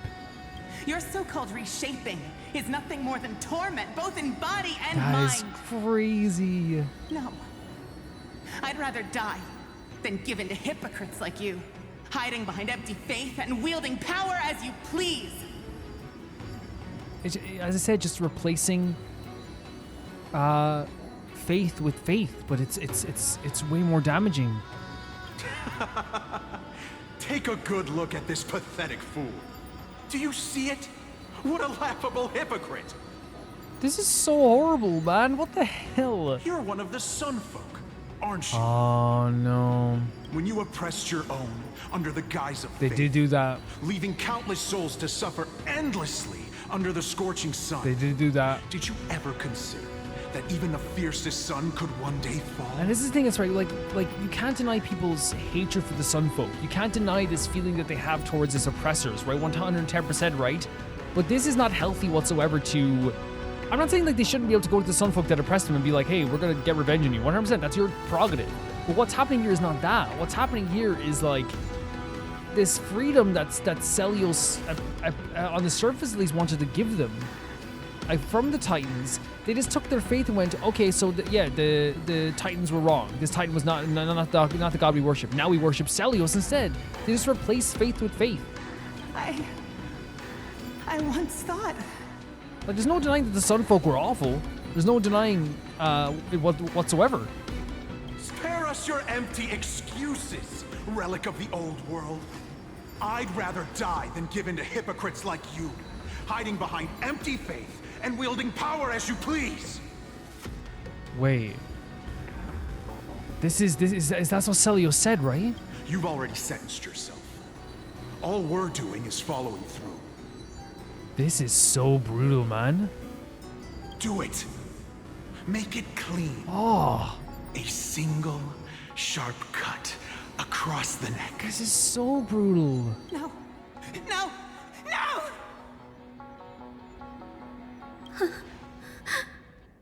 As I said, there's no doubt in my mind that if you wanted to punish the people that oppressed you in the Sunfolk, the people that made your life horrible, 100%. But first of all, it's definitely not all the Sunfolk who thought the way. Then after this as well, it's like you were all blinded by faith, every one of you, and now you're just blinded once again in a faith that Seliose clearly didn't want for you guys. The creation shaped by Kefali in their image failed to inherit their compassion and acceptance. Are you alright, Hyacinth? How could you be alright after that? I'm fine, Lord Finan. I expected this. It's just thinking about the vision Seliose held before declaring war on the Titan. This sight is deeply heartbreaking. Because to me, like, it's the opposite of what Seliose wanted, right? Because to me, it's like Seliose wanted them to be free from that stuff. But they just joined back up with it. This is like taking someone out of a cage that they were trapped in, and then running to the opposite side of the room and getting in a different cage. Let's move on. Right? From my view. Seliose possessed the strength to slay gods. Yet, she failed to sever the cycle of karma, rooted deeply in humanity's hearts. So is that saying she failed to like make their want for revenge not come out? Because like I think when they're talking about karma, it's like, oh, the Sunfolk getting punished after that, right? Or in some way, maybe I'm wrong, but to me, like it seems that she failed to like account for the fact that people would want revenge. That is crazy, man. Again, you're just like you're going from a cage to a cage. The turn of dawn and dusk, commanding the celestial globe. Drive out the gods, celestial Muro.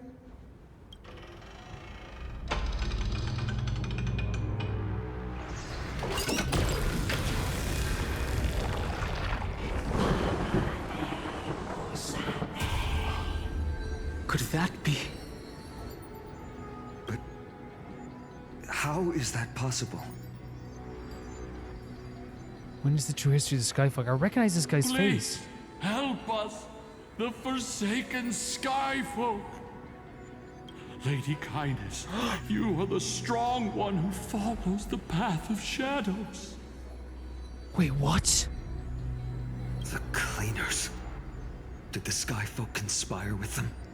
I didn't even see the Cleaner's outfit because of the way that it was silhouetted. Word has it you hunt those with golden blood, all in your quest to cleanse the world of the filth of those cursed offspring. Oh my god, wait, so did the people who originally followed the Titans, the old believers, did they worked with the Cleaners to maybe gain power again? Deliver justice for us.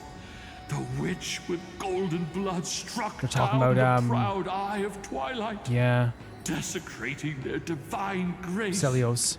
Yet, it is we, the devout denizens of the sky, who are forced to pay the price. So this is one of the iterations of kindness, right? They said there was other iterations, right? Like that she was kind of like her hatred lived on forever. I can smell your despair, Skyfolk.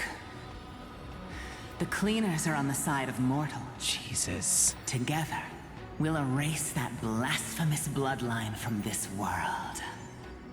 The Day Thunder Knight and her fantastic creatures are far too strong. No one can hope to defeat them in a direct fight. But we'll show you every trick, every strategy you can use to turn the tide.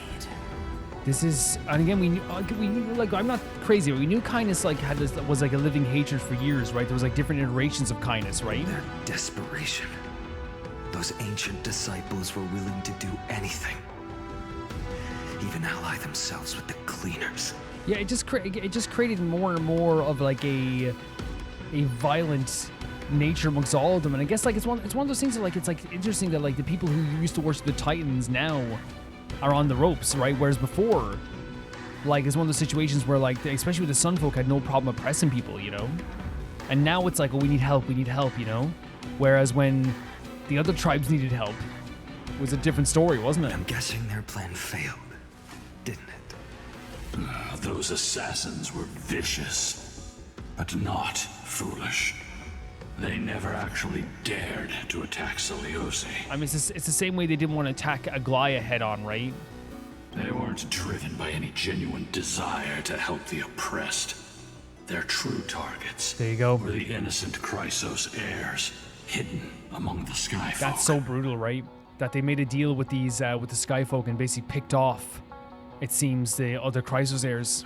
These schemes only came to light long after the damage was done. Hot take though, man, but if you trust people that are willing to like kill other people and destroy other people and destroy Seliose and you know, like if you make a deal with the devil or even like anyone, because it's one of those things like even if it's like you didn't know how bad they were, if you're making a deal with someone to like destroy anyone with the blood of like including Seliose of the Chrysos heirs and take them out of this the civilization, and then they do something bad. Like, at that point, it's like, you know, you put your hand in the fire and you got burnt. Before the flame chase journey began, the Chrysos heirs waged war I'm not saying it's a good thing, by the way. I'm not saying it is deserved. Over who was a legitimate heir of the prophecy. Even Treeby's many selves were pulled into the chaos. Before the flame chase journey began, the Chrysos waged a war against each other. That's so crazy, isn't it? It's like showing that, like, no matter what, humanity is just determined to fight over everything.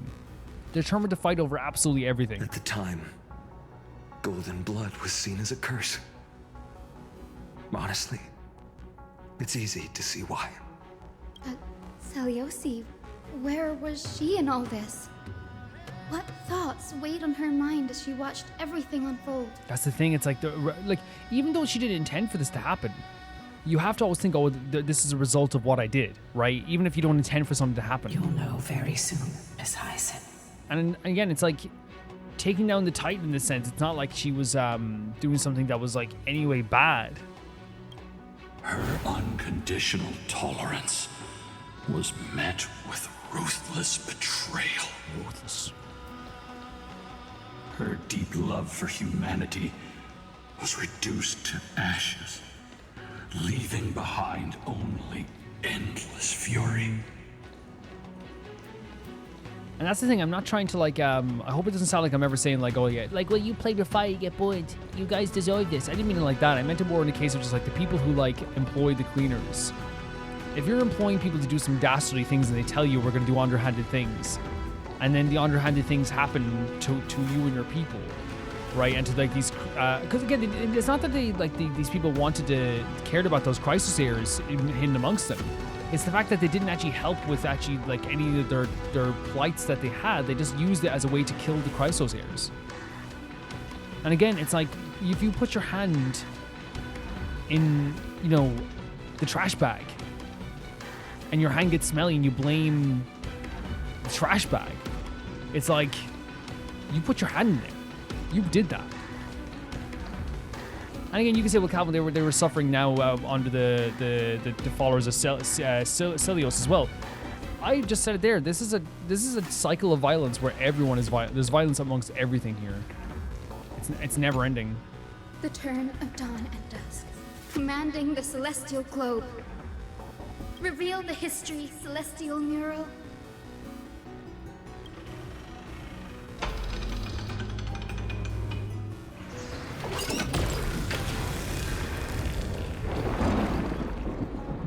Now you have nowhere to hide, Titan. It's literally now one location. Look at this. They can't run anywhere. Look, everyone! Over there! And that's... Are those Lady Lunabis and Lord Solibus? Yeah. Yes. Those are remnants of their memories from 1,000 years ago. When is the true history of the Skyfolk? Yes, 100%, but... Your Highness, what are you planning to do? So this is a new believer, so they're the new believers of Seliose. We are devout disciples of Lady Seliose. We would never betray her. It's those rats. They are the fools who backstabbed our hero. So they're talking about a backstabbing in some way. Please spare us. We were blinded by hatred and misled by those people clothed in black. The cleaners. This is after all the Chrysosairs were killed, I'm guessing, and picked out? Punish them, Your Highness. Without these stubborn remnants of the past, the Skyfolk may finally stand united under the warrior goddess's banner. You know what's crazy about this? He's saying like, oh, we can finally stand united. As soon as you remove all of the old believers, what's gonna happen? They'll find a new reason to fight. This happens throughout history. If you literally, and that's what's so crazy. Is like you see it all the times, even now, when people are like, we need to get these people and put them over here, and then we can live over here. And it's like, okay, then when that happens, you'll find a new thing to hate. It happens all the time, right? If we just get rid of this one thing, then we can all be friends again. They get rid of the one friend in the friend group who like it, they see as like the problem. Then all of a sudden they realize, oh yeah, we're just fight anyway, you know? The strong crush the weak, twisting faith into a tool for oppression. The weak rise to power, yet the cycle of hatred endures, unbroken through time. Seliose has made her judgment. Seliose made her judgment? The corruption within humanity is a sickness beyond cure. Oh no. Yet she once loved us with such fierce devotion. What? That sounds like she's gonna like do something really crazy. Has she given up on us? Seliose touched the core flame and gained the vision of the Titan.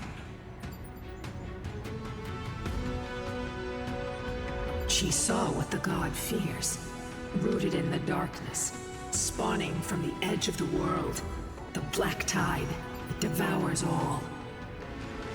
So she saw the black tide. She now understands what Aquila feared.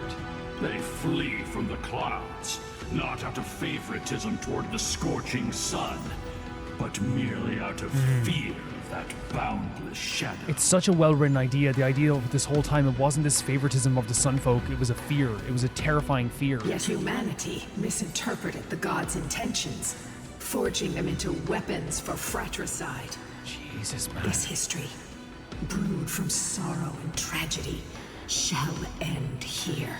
What are you talking about? In the name of the warrior goddess, what kind of fate has she woven for us? This is terrifying.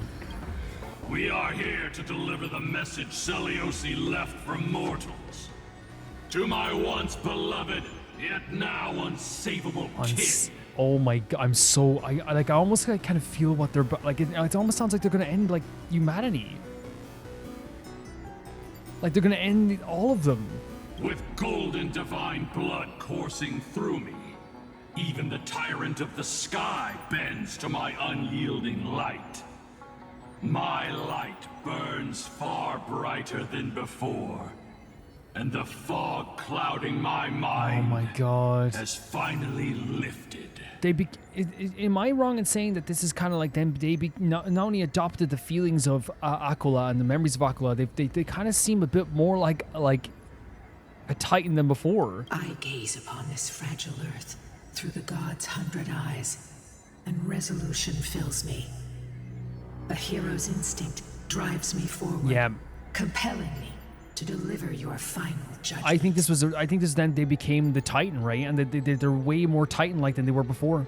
Like, this is God. These are like the words of like a god. Your future flows between the boiling streams of the golden pool at your feet. This is so aggressive as well. Rejoice. For as everyone's flesh and blood merge with liquid gold, What? You will finally understand what true unity means. Wait, are they putting everyone in the waters below, like merging everyone together? I've long seen this day coming. This isn't your fault, Seliose. Your only mistake was placing far too much hope in humanity. Wait, so now they're saying it's like Seliose, it isn't your fault. It's the fact that you believed that we could do something past this. So they're seeing it as Seliose became this titan. Seliose then saw what Aquila feared. Seliose then saw how everyone reacted, and she saw that through new eyes. And now she believes there's no hope for humanity. That is so brutal. That is so brutal. Lunibus. Solibus. You. Yes. We acted as Seliose's executioners. And sometimes hearing it is what's the most brutal thing, right? that day, countless skyfolk fell from the dome of the Eye of Twilight, swallowed by golden lava. They spent their entire lives praying to the sky. Yet their devotion never earned them wings to escape their fate. That's such a... Lunibus's phrasing here. They spent their entire lives praying to the sky, yet their devotion never earned the wings to escape their fate. They spent their whole life devoted and it ended in execution. That's the journey they went on. Seliose was a completely different person. Honestly, understand her is like... I think if someone said this, like I'd like to talk to them. But for me, what has happened here is two things. It's that becoming a god or becoming a titan or like a titan opens your mind up to like new paths that you wouldn't have seen before. Not both good and bad, probably. It's also something where it's like, it's totally adds a new brutality to Seliose that I can't just like completely support. You can't, right? Because while it's like, well, yeah, like look what humanity did. They still fought, they still killed, they still had all these things happen. They joined up with the cleaners, all this stuff as well. I can never support a widespread destruction of any people, ever. It's just not in me. It's just not in me whatsoever. Obviously, it's different if you have like an army of evil people and they're all evil. That's different. But I'm talking about the idea of like I can't just support the eradication of that or the execution of that. But if you said to yourself, if you're someone who wanted to make the discussion about like, hey, but like these people were going to kill each other no matter what, and they're going to continue to do stuff as well. It's an interesting discussion to have, but holy hell. After learning about everything she went through, I can only feel regret. But I can't condemn her choice. This is an interesting way to put it. I can only feel regret, but I can't condemn her choice. I feel the regret of what had to happen, but I can't condemn her choice. Again, these people were going to continue back and forth. Even after she freed them, they still aimed to kill each other.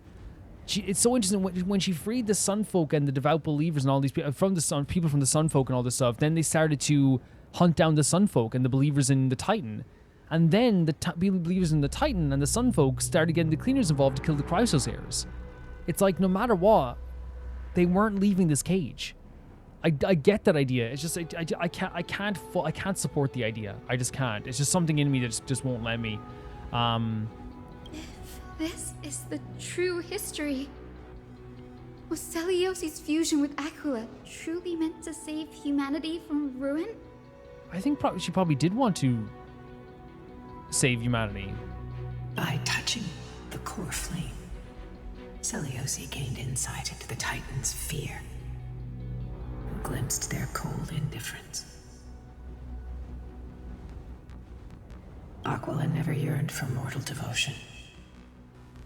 The establishment of the Sky civilization was merely the result of humanity's own doing.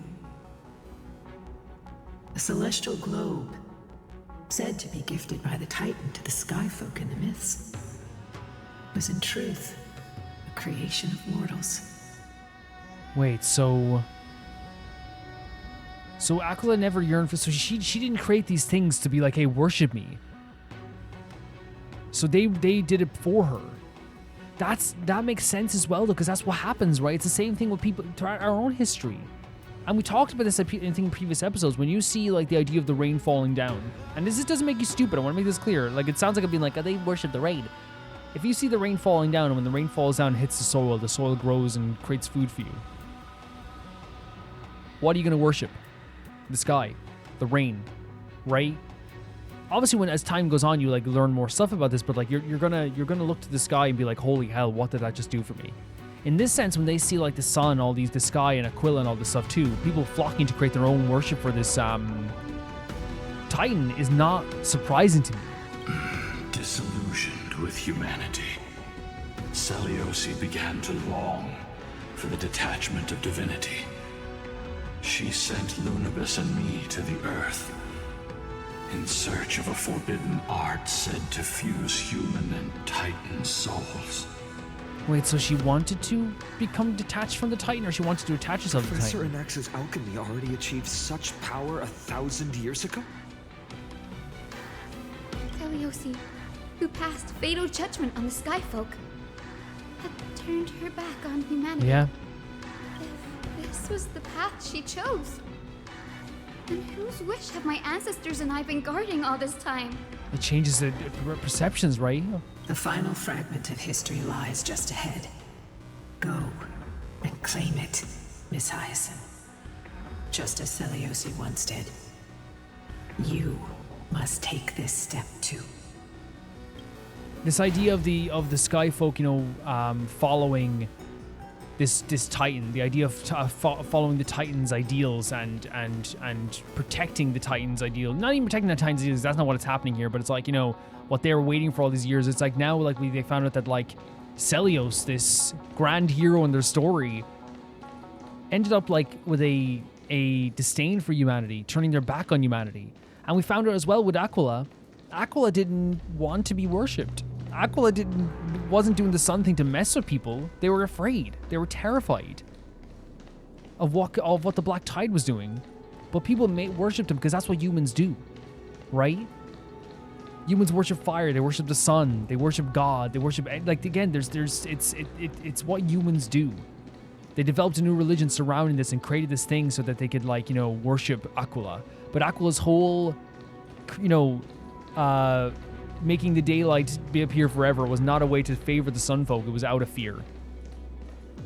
It was always out of fear. Jesus, man. This is so heavy with this as well. And they said they're like, with Seliose then wanted to reject the divinity, it seemed. And through, they say Anaxagoras' like research, she wanted a way to like, did she want to fuse with the Titan, or did she want to like separate herself from the Titan? Because if she grew tired of the divinity, I imagine that if she thought there was a way to fuse the Titan together, she could separate herself as well. I don't know.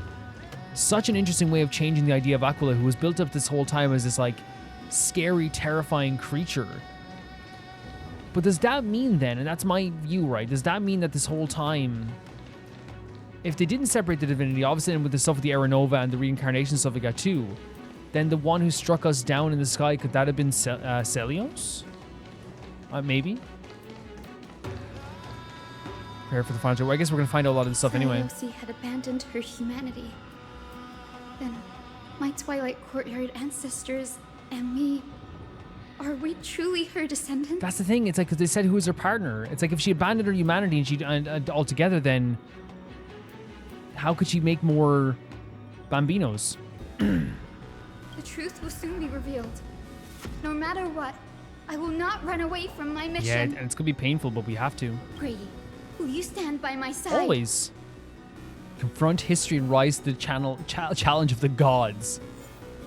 Whoa. Oh my god. Wait, so...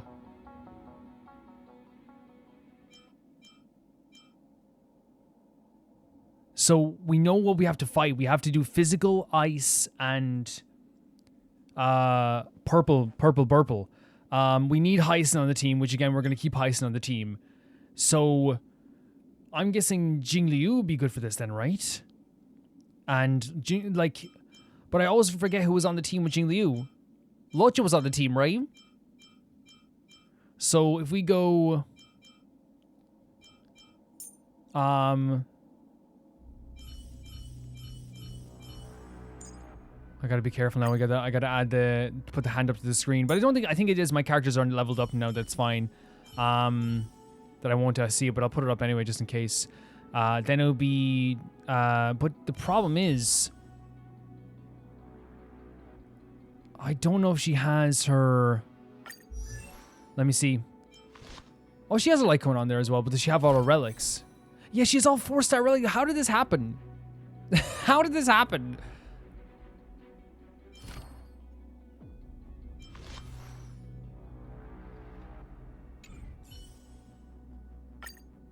Yeah, we'll go with this team, I guess, as well. We could replace Luca with Bronya, but I think it's okay. I think his team is fine. What's so interesting about this as well, guys, is as I said, Jing Liu is probably still not powerful enough because I haven't fully leveled her up yet. Because again, it was one of those things where I slipped my mind completely. I got Luca leveled up. I thought I leveled up Jing Liu, but I don't think she's leveled up either fully in terms of her relics. So she's never perfect, but she's still pretty good. So I guess we'll go with this team. We'll see how it goes.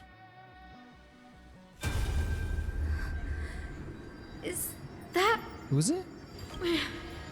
Great Seliose, I beg you, spare this humble life. I've never harmed anyone. The punishment you deliver out of rage is far too harsh for someone innocent like me. Pleading with Seliose right now. The time has come. Oh, we're just mortal. There's no way around this. They're just gonna do it. It's time to face your destiny. This is brutal, man. Wait! Please! Let me speak with Her Highness, the warrior goddess. Look! Can you see it? Golden blood is spilling from my wounds. I am a Chrysos heir too. Chosen by the prophecy, just like Lady Seliose. Wait, they're making this crisis way more important. Is this gonna be someone that's She isn't lying. She was she's one of the ones that didn't get picked off by the cleaners. Seliose, what will you do with one of your own? A Chrysos heir. Are we hearing Seliose here again? You are no different from the rest. She's saying all humanity's the same. You were once one of the Sunborn. Did you ever rise to defend the weak? When your kin oppressed others under the guise of the Titan's favor? Can you blame every Chrysos heir for that? Or every Sunfolk? You abandoned your old faith and made me your new god after Aquila's fall. Oh my god. Did you offer your help when your comrades turned their blades on the faithful who refused to convert? And this is why Seliose believes that humanity has failed completely, right? She's not just saying she didn't want people to worship her either. She's like, when fate changed, you've changed on a dime and you turned your sword to other people. I did not. When the prophecy of Genesis reached all beings, calling the Chrysos heirs to become heroes of this fractured world. Was that Triby going around to different worlds as well with the prophecy? Did you overcome your inner weakness and heed its urgent call? Such anger and disappointment, right? I failed to do so. Look, Chrysos heir. You are no different from the rest. My judgment is just. Only burning gold can purify your sins. And again, it's the idea of that pool of gold blood, right? Wait, Lady Seliose. Please, grant me a moment to explain my cowardice. Your divinity indeed casts our mediocrity in a harsh and unflattering light. Humanity has walked this earth for many ages, enduring life's struggles and witnessing its shameful imperfections. Yet, despite everything, we built great city-states and thriving civilizations. Even when trapped in the mud of malice, we continued to struggle and push forward. She's trying to say there's good in humanity, there's good there. Because beyond our flaws, the virtue that we all share is tenacity. Not wrong. Not wrong in this sense. Not wrong when it comes to humans. Even if it means risking everything I have and everything I have yet to gain. I must kneel before you, begging for a chance at life. I need to prove that mortals are capable of redemption. To admit your weakness in such a righteous manner, it seems you have completely abandoned your dignity. No. I feel the opposite in a way, man. This is like one of those times where I'm looking at the Sunfolk now and I'm like, this is like the best thing that you could say. Admitting your faults, admitting how wrong you are, admitting how horrible these situations were, but then talking about the tenacious values that humans have. You say you're willing to risk everything you've yet to gain. Tell me, what kind of miraculous bet is that? It's simple, Lady Seliose. Should you grant me a chance at life, I will ensure that your epic is passed down through generations, sung by my descendants, until the end times buries all civilizations and legends. So is this how this is the heir to like in terms of like being a descendant, maybe she was a descendant. She passes down to generations, maybe. Should the prophecy of deliverance we've heard hold even the slightest chance of becoming reality, then my descendants will return here one day to prove to you that even the flawed and imperfect mortals you disdain can bear the weight of the world. That's Hyacinthia, right?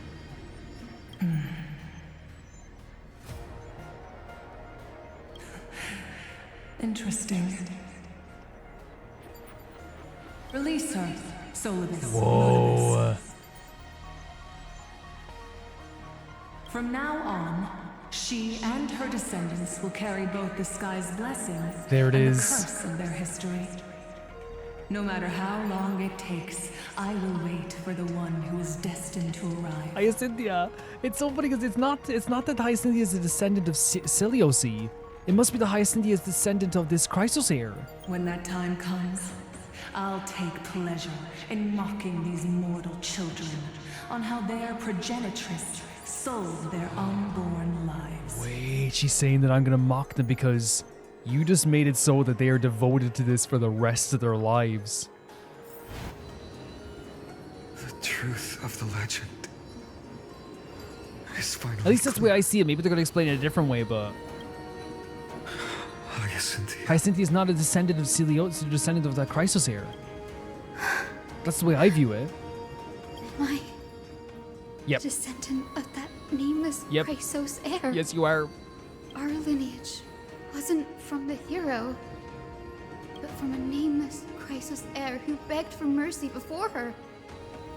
My whole clan's fragile mortal life simply spared on Seliose's whim. Imagine that, like, you think this whole time that you are, like, the descendant of a great hero, that's what your whole clan is built upon. But in reality, as Hyacinth said, it's such an interesting way to put it. There's a split-second chance there that if it didn't go the way that it did there, Hyacinthia never was born. That's just the end of.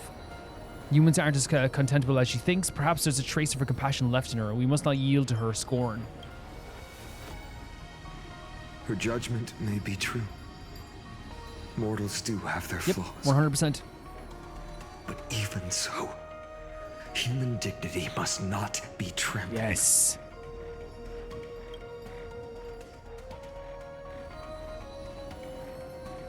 Lord Solibus, Lady Lunibus, tell me, did you wait for 1,000 years at the Eye of Twilight just to witness that Chrysos heir's child coming back to receive punishment? So they're seeing it as a punishment, because that's what I mean. That's what Seliose says. I want to mock this person this whole time.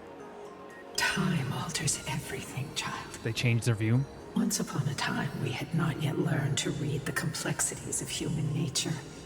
And Seliose's perspective was our only window into understanding humanity.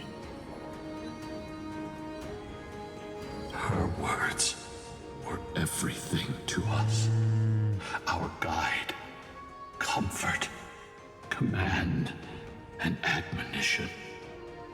It wasn't until she fell silent that we learned to perceive humanity through our senses. Right, so when she left, they actually were able to see the world clearly for themselves after that as well. During our resistance against the Black Tide, we watched over the Earth, observing the progress of the Flame Chase journey.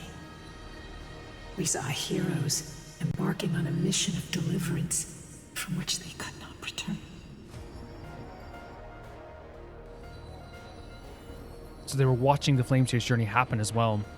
The unity and hope Seliose couldn't see, There you go. we've witnessed in her place. That's so interesting, right? Like, after she had gone, they were able to see, like, how humanity does have a hope for them, when at the time they couldn't see any hope for humanity whatsoever. We've changed, young Hyacinth. I can tell. Our watch isn't about proving humanity's weaknesses anymore. It's about waiting for the return So of the light. cool how their perspectives completely changed, waiting for the return of the light. A little smile. More courage. Please, Seliose.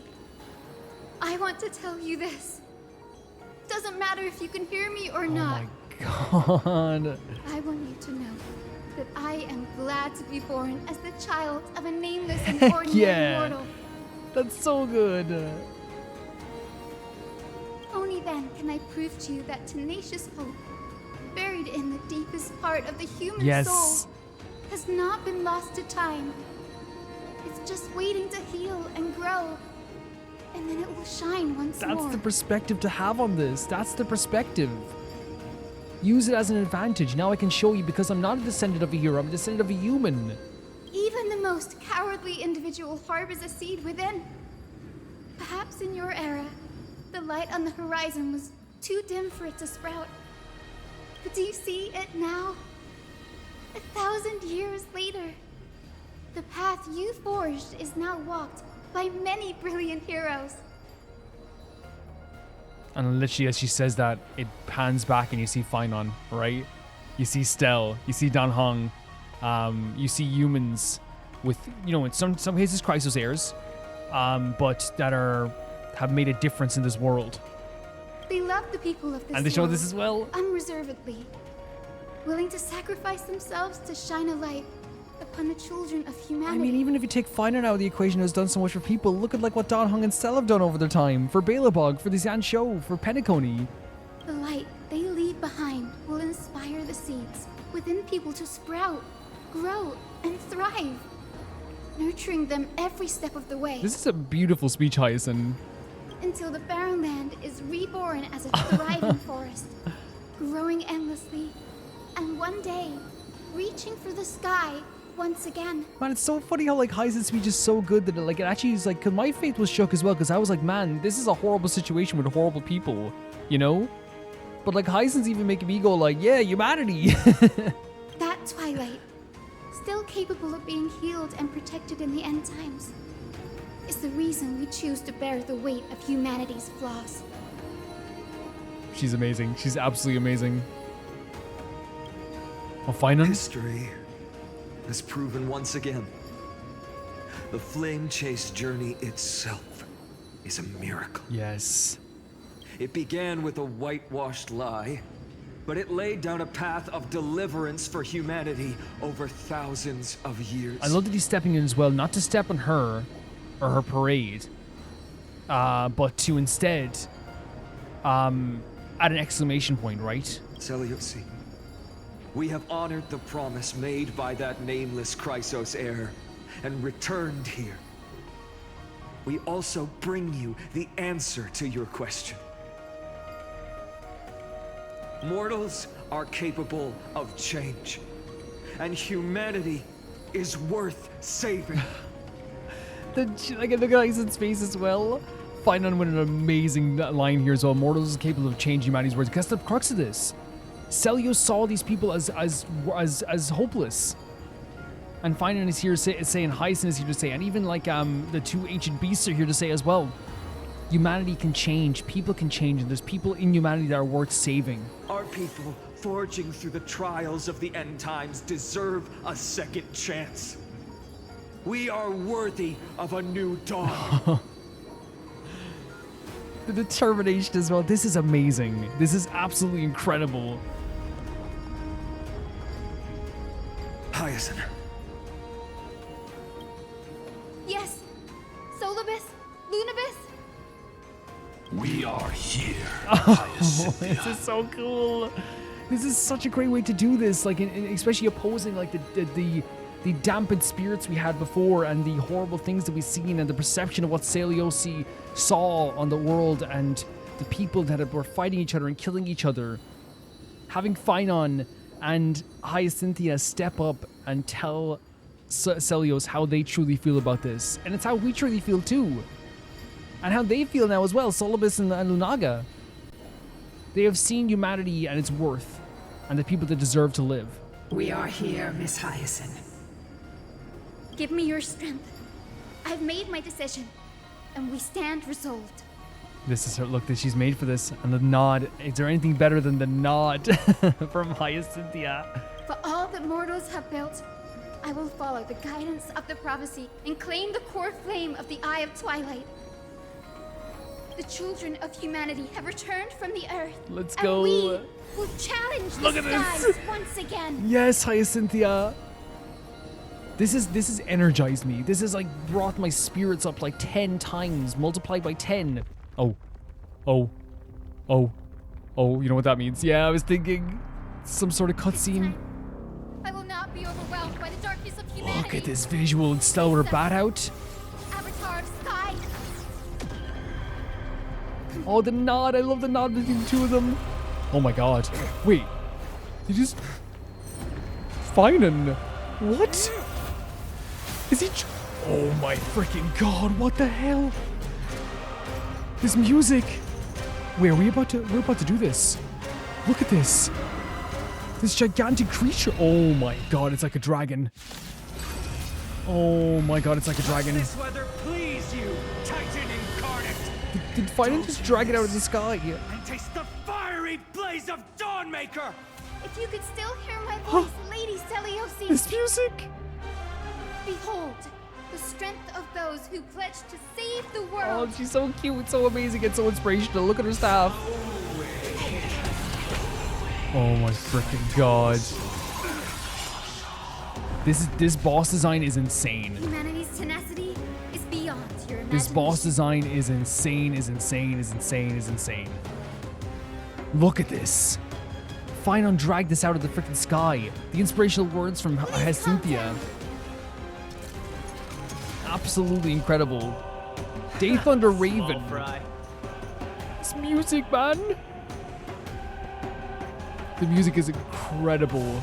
Snap out of it. The chanting, the epicness of it. Pity, you chose the wrong enemy. Receive divinity. Keep catching me up. Oh my god, the music. Eternal sleep is not the end. The dead will return. It's so incredible. This is incredible. That which is seized must be repaid. No, the music is insane. The music is absolutely insane.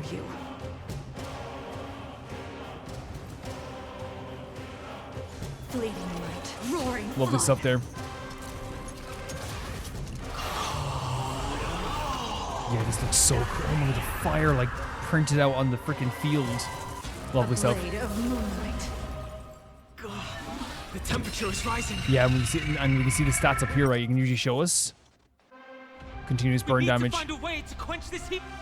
So Avatar of the Sky increases temperature during its next action based on the helium flash value. Attack multiple enemy targets at the same time. Okay, that's fine. We can do that.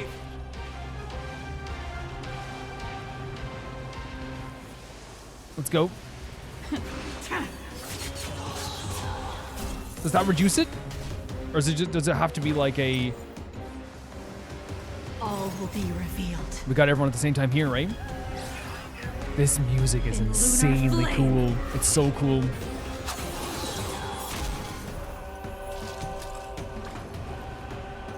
What does Restore do? Is she a healer as well?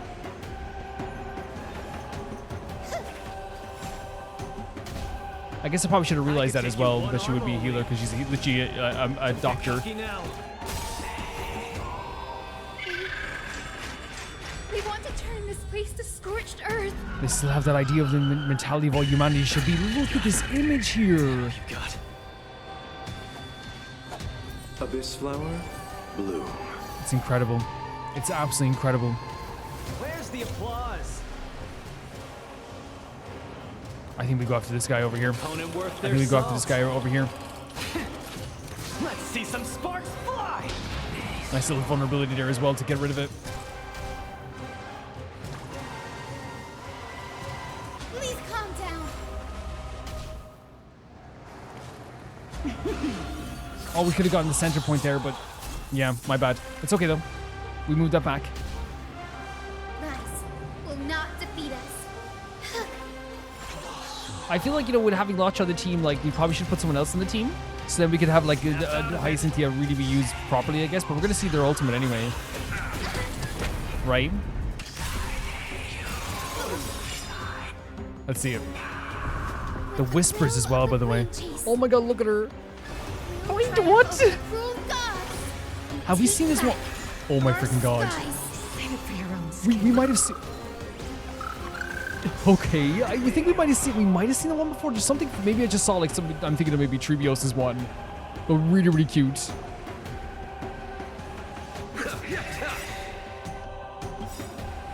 This is such a cool fight. Will return. Give us the core flame. At least we can soothe the world's pain. This music, man. This music is insane. We should see what Restore looks like, right? Let's take all night together. With this follow-up attack as well. What an insane follow-up attack.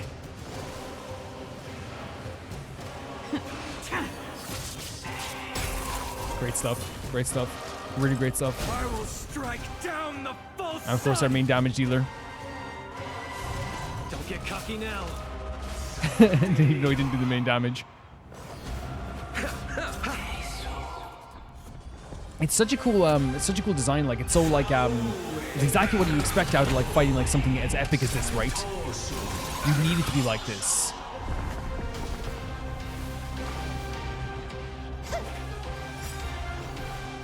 And again, the follow-up attack is insane. It's so insane. Oh, we did it. Okay. Let's finish this. Slice off their wings. Stell's gotten very aggressive. Will be cleansed with gold. Fine, I love when Fina gets aggressive. Oh. Another cutscene. This always is either the most epic or most worrying thing in the world. Quick, behind me. Stell? And then Ika as well? Oh, where's it going? Oh no, what's it doing? Did it try to flee into the sky? Oh no, it destroyed the platform. Oh my god. Look at this. Following us down on this platform. Oh my Jesus Christ. Jesus Christ. This is such an insane visual. Platform is We're fighting them on a plummeting platform? Stand firm. It's a long way down. Let's end them before we crash into the pool of gold. And that's what they want, right? They wanted us to die in the pool of gold. This is so insane. It's an amazing visual. And it is just basically the idea for me of like... All will be revealed. Like, the fight... Like, look where we're fighting them. We're fighting them on a moving, falling platform. Look at this. Look at this visual. In lunar flame. It's so insane.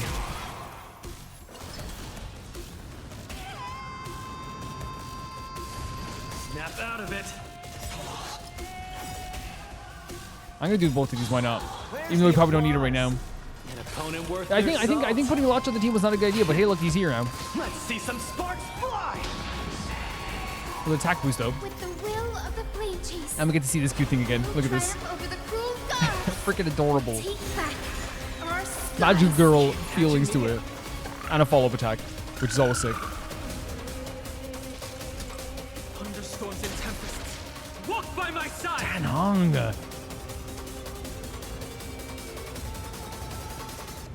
Oh, with the drop? I feel so freaking insane every time we do that, guys. There's a power to it, right? It infects my heart in such a strong way. Will not defeat us.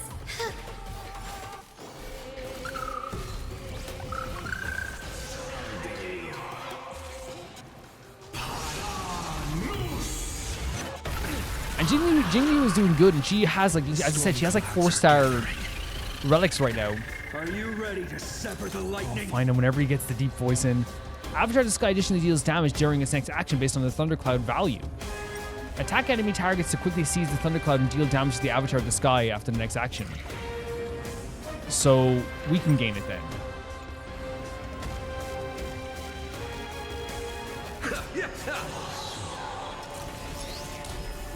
Rats will not. Please calm down.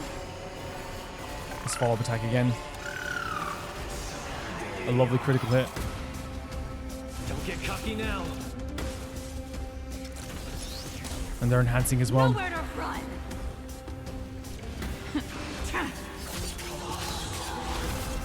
Destroyed it. Oh, like, I can't overstate how powerful Jingli makes you feel. It's so cool looking. You can attack me because it looks so cool. You can attack, it looks so cool. Receive divinity. Attack me as much as you want. Oh, it healed Ika. That's awesome. And we seize their power. Eternal sleep is not the end. The dead will return. That which is seized must be repaid. Oh, the drop again. Abyss flower, bloom. Keep catching me up. My heart is pounding so freaking hard right now. We can see it again. I'd like to see it again. It's so cute. It has a power amongst itself, right? For sure. We broke it. We broke it. We broke it. Give up yet? Lotja? Not Lotja, sorry, Luca. Get in there.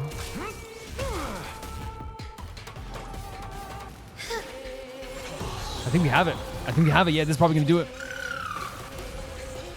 No? Oh, it did. Okay. There is another world waiting to be saved. I know, with the aggression in his voice. We have no intention of dying here with you. Look at the lightning in the back as well. Oh no. Oh, what are we seeing now?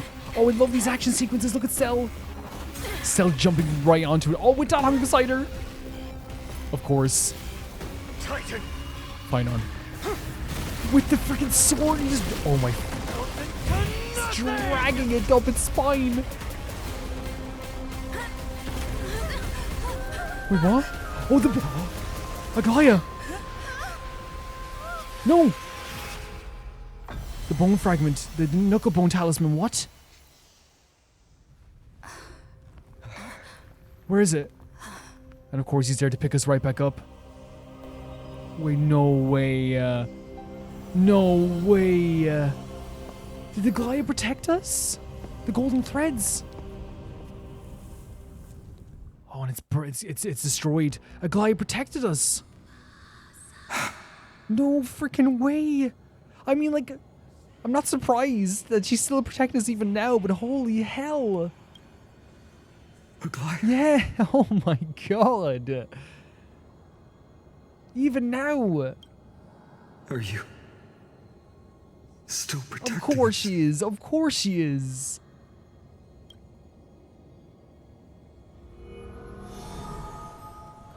Look. Aquila's core flame. Oh my freaking, that moment with the knucklebone talisman lighting up. I thought they were saying it was going to get lost. But no, it stopped us all from dying and plummeting to our deaths. That was such a beautiful freaking thing to do there. Because it's so funny, because even and the way Final said is still, you said you still protecting us. Even after all this stuff, even after all that's happened to her, she's still like, I gotta protect my kids. I gotta. And there's the core flame. That was an epic battle, man. My heart was pounding. The visuals are so insane. Is it all over now? I don't know, man. My heart is still pounding. And then with the freaking save from Aglaia. Oh my god, it's incredible. It's so incredible. Seliose condemned humanity, casting them into the pool of gold. In the end, she too was... It's like that, what you say, like that idea of that karmic thing that she never accounted for, right? Take that core flame with you, Hyacinth. Our mission isn't over. Such an incredible scene. Absolutely insane. Core flame of the sky, come with me. And she got it. It's a strange feeling. It's so warm and powerful.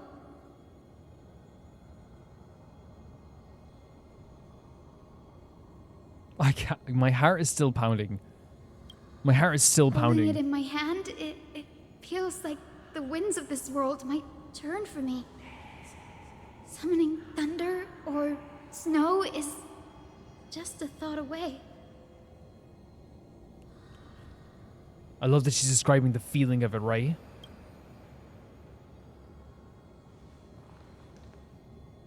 I understand how you feel, but right now, We have to get out of here? No way. this platform is Oh, on the brink I of thought they were collapse. coming back. Who knows how much longer it can hold?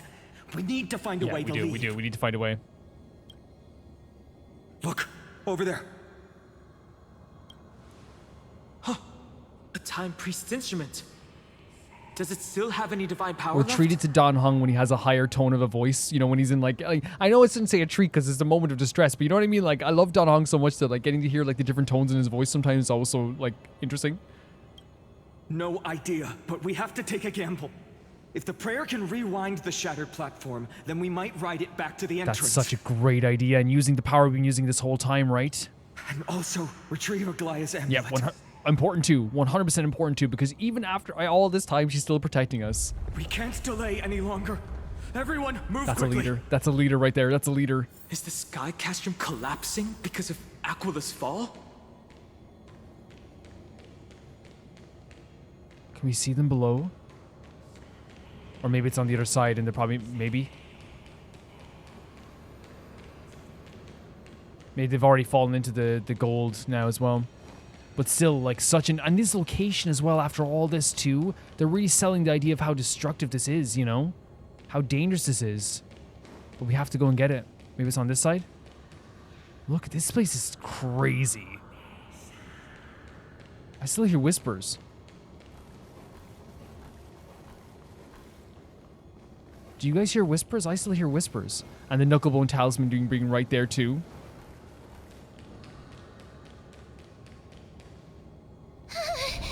The golden thread is trembling. We gotta hurry then. This device is too old. It might not work. What? We're out of time. We have to retrieve it. Partner, quickly. Yep, and I love the way he's kind of like, Lift the curtain. yeah, he's kind of, Finland's really stepping up here as well. And stir up ripples of past Well done, reverie. Stell. But you know what I mean? I'm trying to say that it's tough to be it's easy to say stuff. Not easy to say stuff. Oh God. I'm saying he's stepping up. The prayer's power. What? Finan. Mem. Oh, Mem tried to reach for it. Oh no, Finan. Oh.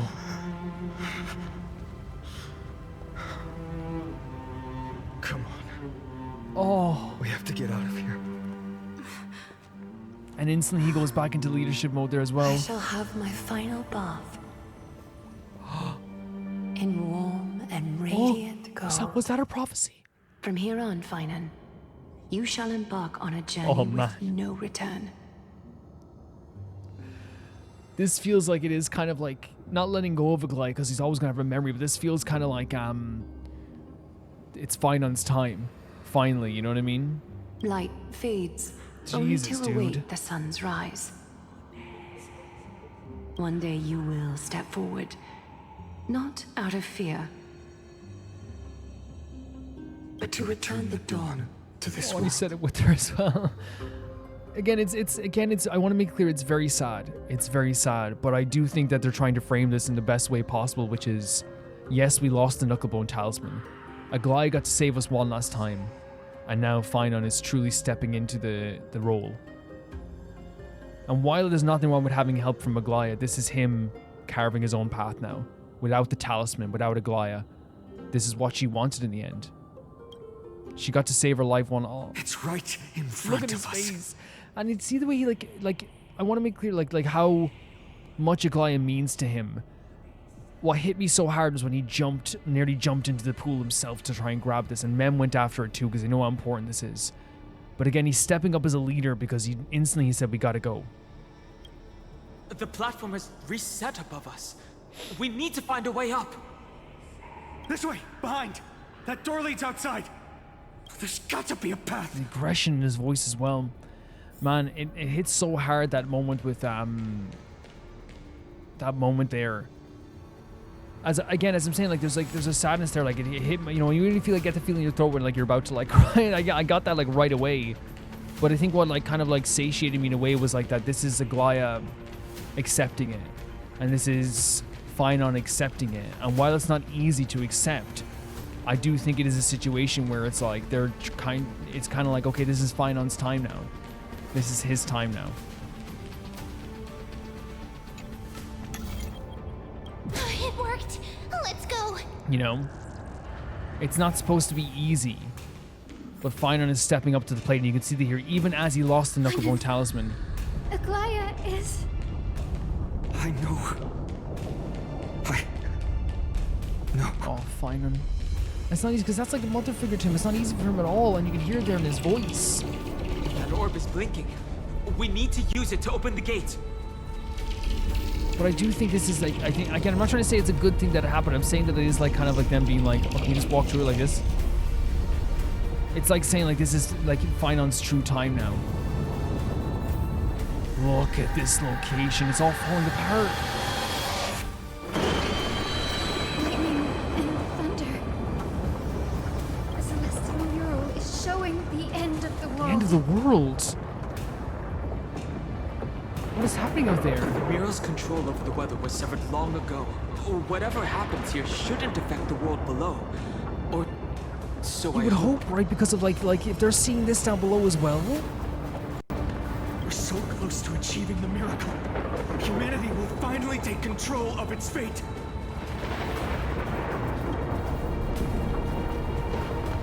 As long as we can make it out of here. I gotta make it out of here. This is so incredible, man. Look at the visual here. The world falling apart. This path isn't as safe as it looks. Stay sharp and watch your step. That beats in this.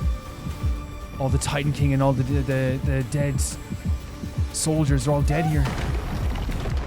Watch out! Everything is collapsing, and a misstep could lead to a fall. Look at the way they're doing the perspective of the camera. It's so epic. Partner, give us a hand. So freaking cool. And can I say as well, I love that again, Finon's voice actor is doing a performance that is, this is scary to me too, but I have to leave it.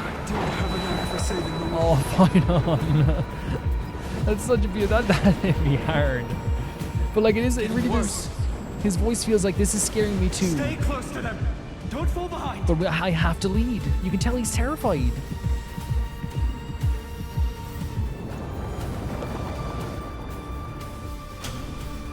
The platform is just ahead.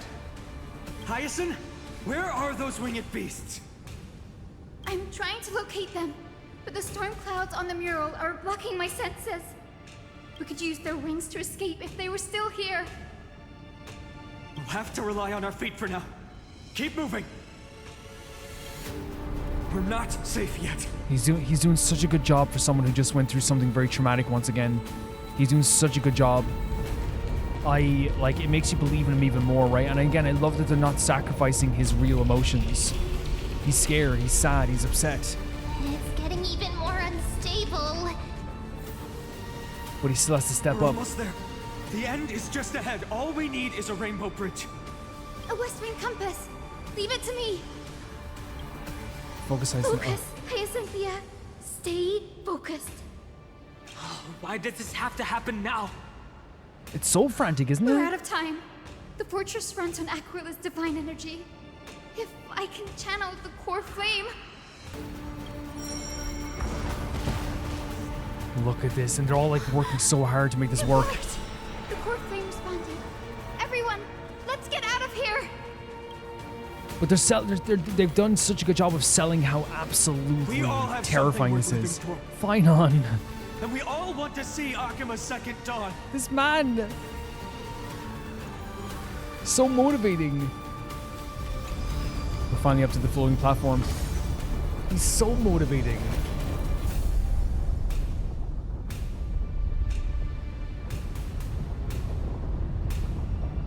Wait, what was that sound? What do you mean?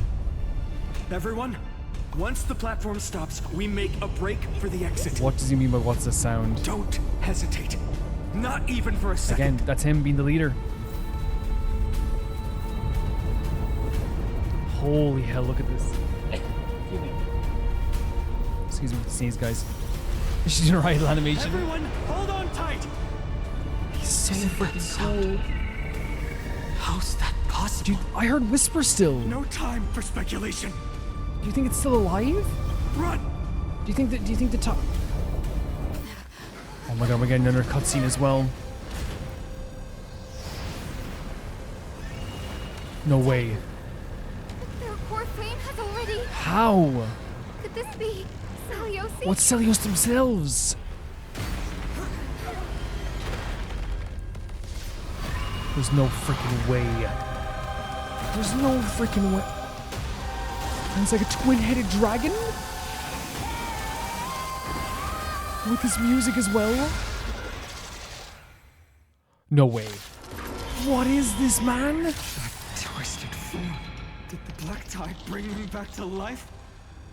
The core flame has been taken, yet they still move. Wait, so the black tide is what's bringing them forth? Is that you? This is brutal. The Eye Twilight deals damage, set damage based on the black tide sink rate.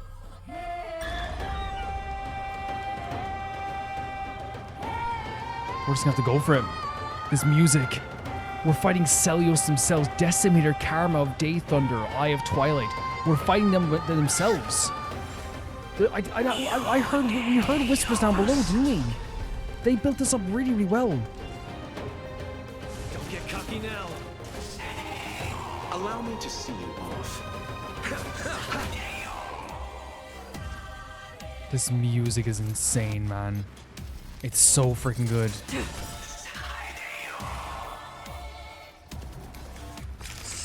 It has a tinge of like electronics to it as well, doesn't it? It's a tinge of it, for sure. The children of humanity. Oh, there's like a little bit of a thing going on with them. Look at that. So having two healers actually might be a benefit now this time around. I could take you one arm only.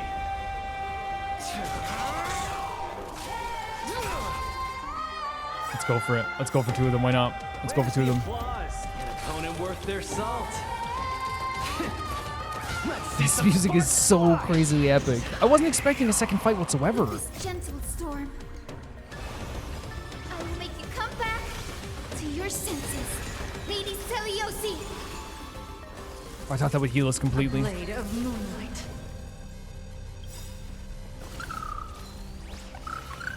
Nice follow-up attack. All will be revealed. And by the way, this again is Jingyu with 4-star relics. She's still so great. Oh, when we get back into this frame, the music hits up again. Oh, what are we doing now? Pity, you chose the wrong enemy. Why not just a little bit of attack? It's not gonna do much. Please calm down. Lovely stuff, and this should remove the sidearm a bit, right?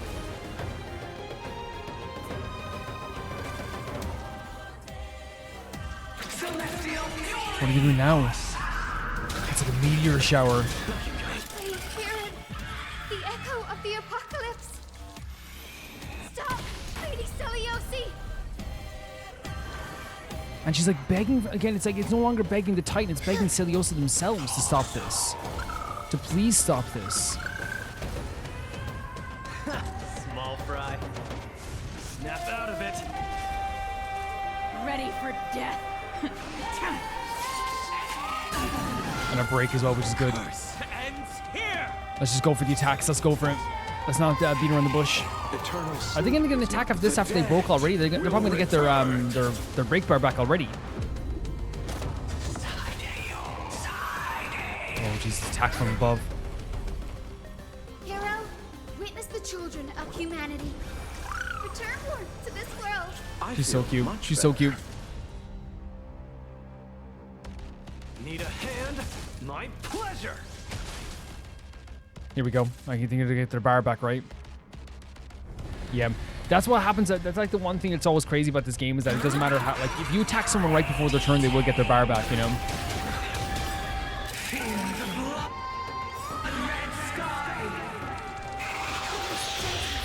And we're doing this just to see the cuteness anyway, so really. Come back to your senses, Lady Seliose. Catching me up. The music is so good for the scene. Hero, witness the children of humanity.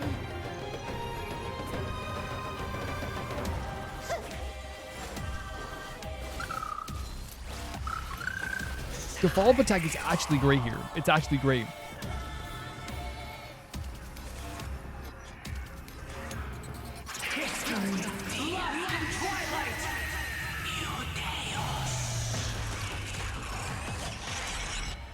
Jesus freaking Christ, what? Wait, what? We must bring light to these dark I thought it was just a move. It's actually... Oh my god, the core flame. Just a glimmer of light. I'll be able to pierce What through is the this music? clouds. It's beautiful. Here's mine. Hyacinth. I am the one who bears the world. I am the blazing sun destined Fine on. Look at him. More flame. Bestow upon This music is... us the healing rainbow. Oh my god. What?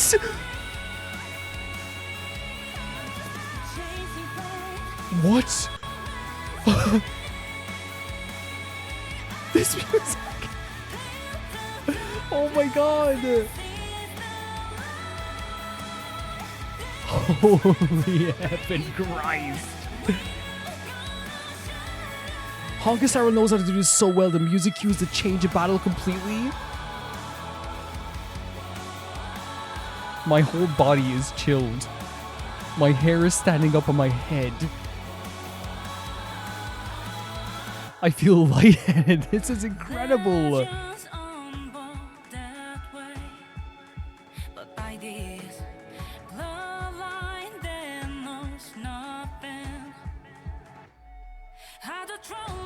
I'm getting emotional on this.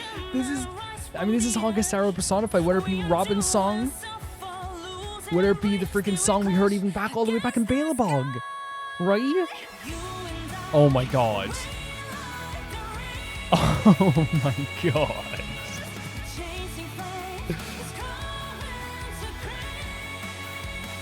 This is one of my favorite games of all time. This is how you do emotions. This is how you make it a scene like this so powerful. This is how you do that. Holy freaking hell. Guys, I'd be here forever if I listened to that. The music cue was perfect. It was a perfect music cue. Hero of the sky, awaken. This music is perfect.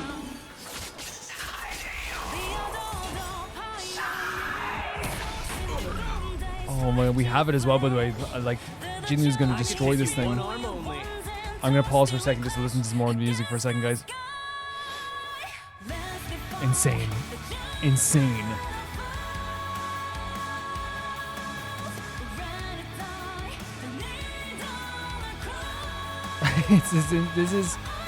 This game gets it.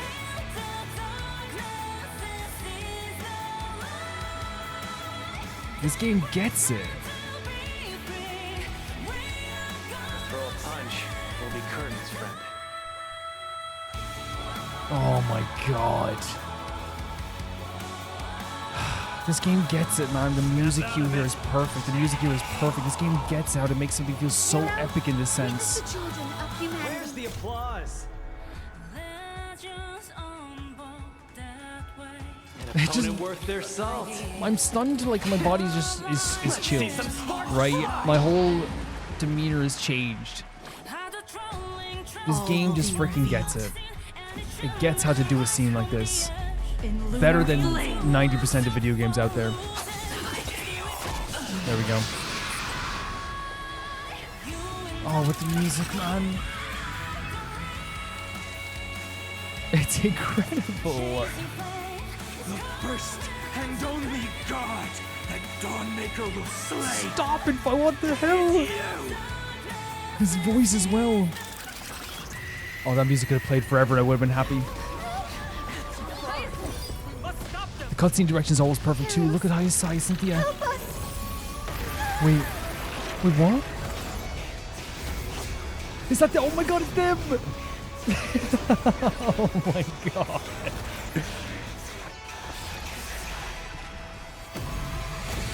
Oh my Jesus. Oh, look at the three of them. Oh, look, hi Cynthia, what the hell, what the hell? The will of humanity! Oh my god. What am I supposed to... The split screen? Oh. Oh.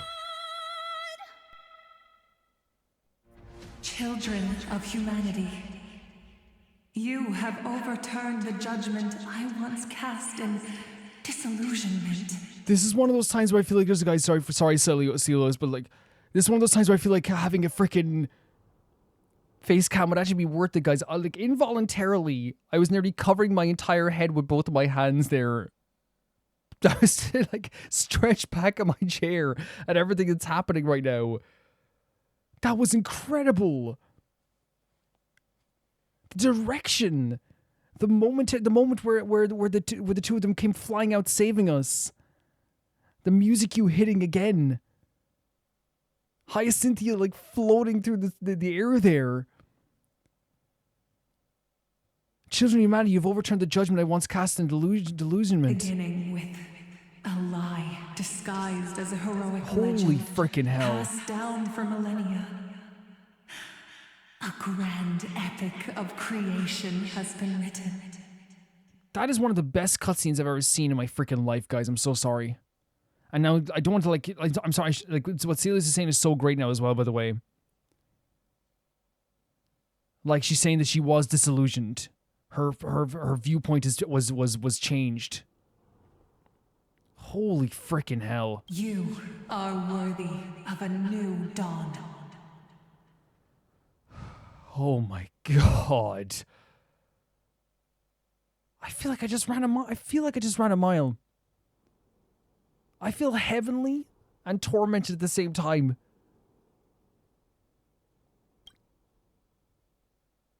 Jesus freaking...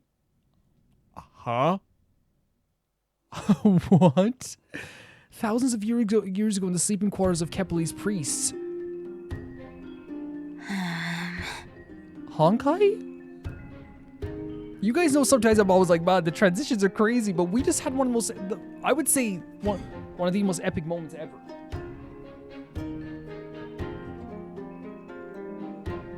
In the history of Honkai Star, in the history of this channel.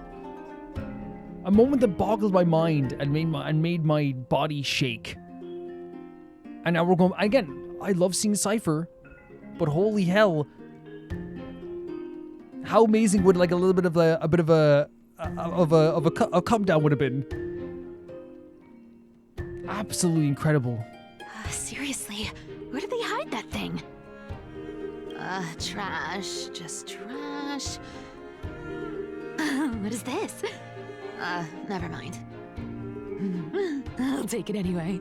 It's crazy the whiplash I just felt just now. From my body is shaking, I feel like I'm lightheaded, to Cypher. Oh, great outfit.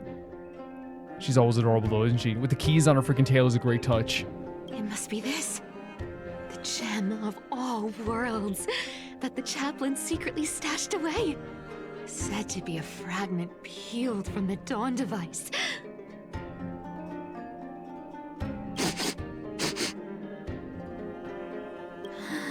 I can already catch the sweet scent of treasure seeping from this little box.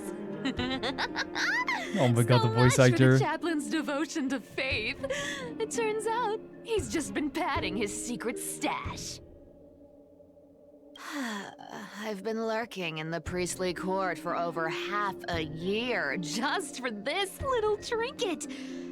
Day after day, listening to those stiff priest apprentices drone on with their prayers. I thought I was She's going so to lose excited. my mind. And this is the length she will go to get to obtain stuff like this. Good thing persistence pays off.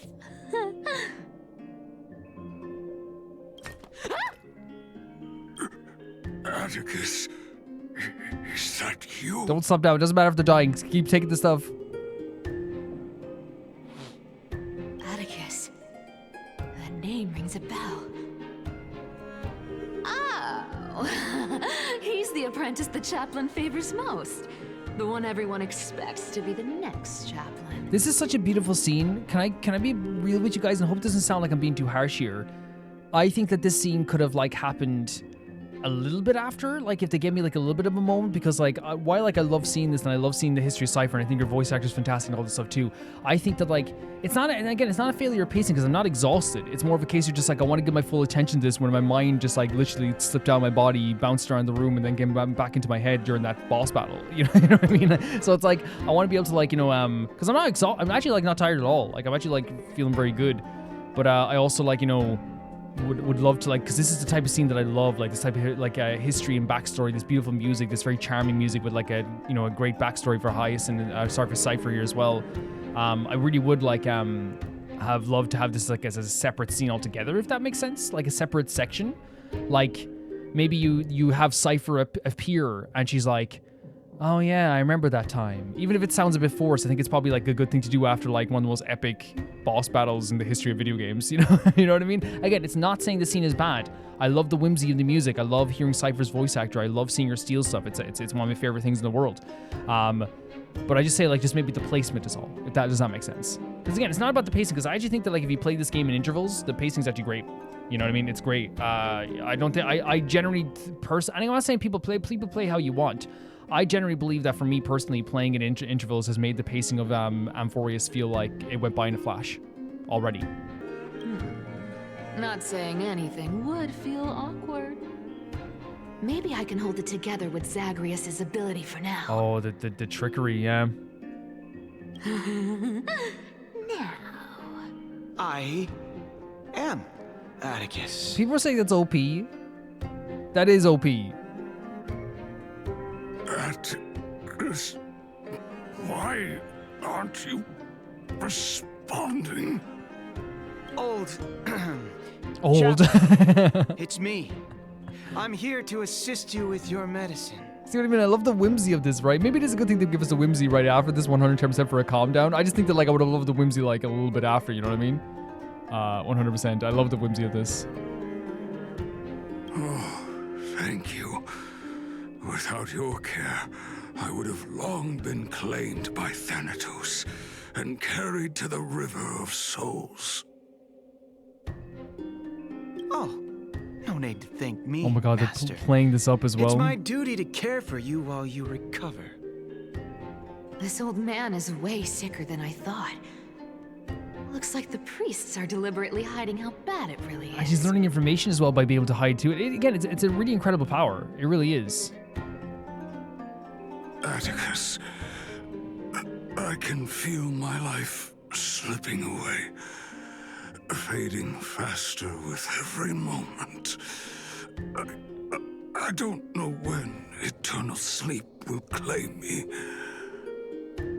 There's one last thing I must tell you. One last thing. Wait. Is he hiding more treasures? The excitement. One coin of whimsy today might just be my lucky day. Calm down, Cyphera. Just breathe. Stay strong, Chaplain. Keep your spirits up, and don't lose hope. If there's anything important you need to say, I'm all ears. It's so disgraceful that it fills me with shame. Yet I must speak, for it concerns the fate of our holy city below my feet. What? The fate Oh, of the the music city's changed. The people. whimsy's going, is it? Is it that serious? I must find out more. Sure, yeah. The omniscient Sky Father carefully. Before they fell silent, I heard Whoa. their last words at dawn cloud. We went from whimsy to something much more serious.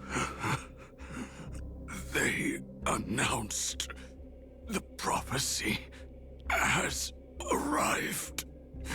My mission has concluded, and I shall return to silence. The prophecy of Genesis. The Titan turned to stone. Heard it 1,000 times. Old news. What else you got? The eternal night is looming. Eternal night. But over the next 300 years, the Dawn device will safeguard the holy city, poised for the children of humanity with golden blood to create miracles. Wait, so the Eternal Light is looming. Next year, the Dawn device will safeguard the holy city. Poised with you. Wait, so they can create miracles with the golden blood? The Dawn device, the miracle of Genesis, the usual cliches. So it's like talking about the prophecy?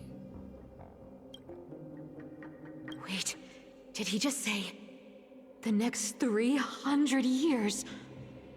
I have concealed the deadline the Sky Father set for everyone. Wait, he's saying there's like a specific time frame they have to do something in the next 300 years?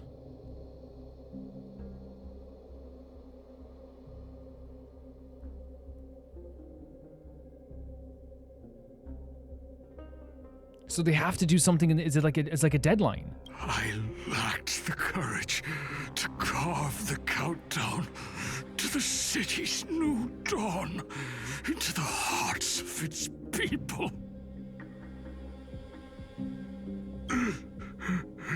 Atticus, you are 100 times more courageous than I am.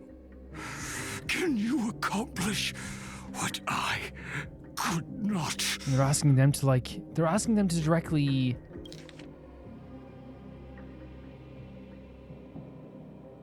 to talk to. They have to. This the 300 years is a countdown for the humans to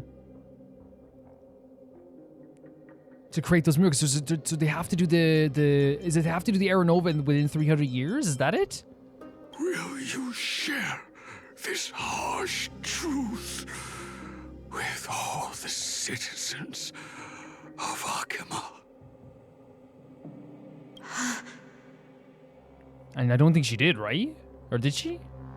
Atticus. Rest easy, Master. This power is OP. I will shoulder this heavy burden for you. I'll address the fallout of your indecision. Is that right, seamstress? Everyone in this world is unique in their own way. My moment to be a hero has finally arrived. Maybe I'm missing this a little bit. But she's And saying that was my stint as a priest at Dawn Cloud. Sure, the story's been Who's she telling the slightly story to? embellished, but every word of it is true. These are secrets that must remain undisclosed. I've never shared them with anyone. Not even Bartolos. Wait, who are you telling the story to? You should feel incredibly honored to be the first to You hear looking at me? this. Unfortunately, Oh. you can't clap or comment right now. She is doing exactly what she was asked to find on to do, right? To get rid of these guys, right? Look what she's done. But that's beside the point. Getting to spill the secret I've been holding in for 1,000 years feels amazing right now. So is that the secret about the countdown then? Honestly, I'm surprised at your persistence. I merely staged a slip-up for you to witness the switch of the core flame. Who'd have thought you'd follow me all the way to the Nether Shore? So she made them think that they were good, that there's something that was going to happen here, and then they followed her, and then she's using the power of trickery like Fine and asked. That deliverer kid was spot on. You rejects, shunned by the Alchemists, have no choice but to keep moving down this dark path. 1, 2, 3, 4. Wait. What's going on? Your leader Kindness isn't here. Oh. Could she be plotting something else? She maybe thought she got Kindness. Such a hassle. Well, for everyone's safety, I might as well check if you're carrying anything suspicious. This is the perfect place to end this video, guys. 110%. We're going to talk about everything happened today. Yeah, so we'll talk about that scene that just happened there as well, but like another unbelievably we can pause and save and come back. Yeah, 100%. We're saved. Thank God. I like going back to the Astral Express anyway to do this stuff anyway. It makes sense. But yeah, this was a surprise. I'll be honest, I wasn't expecting all this today, and it's one of those situations where Honkai Star Rail, as you guys know, I usually go like around 2 hours is usually around the time we go, but I never expected to do something, you know, to do something like that, because again, it's one of the things where I come to these games. She shaved. She saved. No, it's because we're not part of the story right now, technically. She doesn't appear like that. Yeah. It's very interesting the way they do that. We're like in a different reality right now, which is really interesting. But yeah, because I go into these games completely blind, I don't know if an episode is going to entail the most epic boss battle you've ever seen, or if it's going to have just a minor conversation between two characters. You never know. So yeah, that's why this video is going a bit longer today for sure. I think in terms of like, just to talk about what we learned in this episode, I think we have a different view of what happened with Aquila, comparatively, and what happened with Seliose. And I think they kind of turned the idea of Aquila and Seliose kind of like on its head and gave us like a new perspective on everything. What we learned was that Seliose, who was exiled from her tribes for having the blood of a Chrysosaur and being mixed blood between the sun folk and the, was it the cloud folk or the rain folk? I don't know, I forget the other one, I'll be completely honest. But she was exiled, and with that she met with Lunibis and Solibus. I can't believe I was calling them like Lunaga and Sola. I think I was just, is that like the name of the Is that the name of the Pokemon? Is it? Can I like look it up now right now and see if that's the name of the Pokemon? I don't know. Pokemon. No, it's not. It's Lunala. Then it's Sol, and it's Solega, right? Not Solnaga, right? Pokemon Soligleo. What was I saying? But yeah, met with Solibus and Lunibis, and trained for years, but didn't forget the idea of what they wanted to do, which is basically like they kind of like erased this hatred for the people that had casted them out, and instead wanted to free them from the Titan and free them from Aquila. So they went back and they fought Aquila directly, piercing Aquila's eyes and then merging with the Titan and then becoming one with the Titan.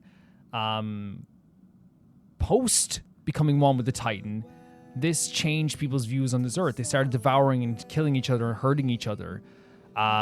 We saw basically what happened was there was a new worshipping happening. It opened up a new door to more worship. It changed what Seliose wanted to do with people thinking for themselves and having a new life away from Aquila, turned into them becoming devout followers of the Day Thunder Knight instead, which then led to more killing and more discrimination and more suffering. So you had people who beforehand, let's be honest, turned a blind eye to like all the suffering of other people, were now suffering under the guise of a new quote-unquote god. I likened it to the idea of leaving one cage and going into another cage, and that's what it feels like it happened. It was like this like kind of like transition into like, you know, more just suffering into suffering, right? And because of this like destruction of each other and this killing of each other, that was like, again, this happening before that, like there was killing from the Sun folk were oppressing the other people as well before that even happened. So there's this constant cycle of violence and oppression and hatred. And what had basically happened was it killed, at least for the time, it made the Day Thunder Knight Seliose very disillusioned when it came to the world. All of a sudden, they believed that the people in their clan could never actually live in peace, and they were just going to kill each other. So they sought to execute these people by basically making them merge together in one big pool with the golden blood down below them. And Lunibus and Solibus carried this out as like executioners in a very brutal way. And of course, they changed their viewpoint once they were separated from the Day Thunder Knight, and the Day Thunder Knight left them. Because then they were able to see a different perspective. But at the time, they 100% believed in that. The thing is with Aquila, is that Aquila never wanted people to worship them, never wanted people to follow them. But what actually happened was, is that people set up these worship stations surrounding them, and them creating this eternal light in Achaman in the world was them being afraid of the black tide. They were so afraid of the shadows and the darkness that they wanted to create an ultimate light so that there would never be any darkness around them. They fled in fear. Even if they were so strong and so powerful, they still feared the black tide so much that they fled away from the black tide. But the people saw this as a favor for the sun folk and took it as then we are the ones who are the most favored by Aquila, when in reality it was out of fear that they did this in the end, this never-ending light in that way too. It's a really interesting story because like it kind of paints, while Aquila is still terrifying, it paints them in a different light where it's like they weren't this like omnipotent being being like, time to make the sun folk kill the rain folk. In reality, they didn't intend for anyone to make worship for them at all. They didn't want that. They built these altars themselves to worship to worship Aquila. When in reality, it was all out of fear that Aquila did this. It was then that someone was about to be executed, who was a Chrysos heir themselves, who had the golden blood within them, and they then became the ancestor of Hyacinthia. So all this time, the people of the Skyfolk, Hyacinthia and her people, thought that they were descendants of the Day Thunder Knight, of this god, when in reality they were descendants of this regular human Chrysos heir who begged for their lives and in a split second got their lives back. Not because there was like this respect for her from the Day Thunder Knight, because the Day Thunder Knight really believed that they were going to be able to mock whoever came back again and fulfill this like duty that they had imposed on them, which is Hyacinthia in this sense as well.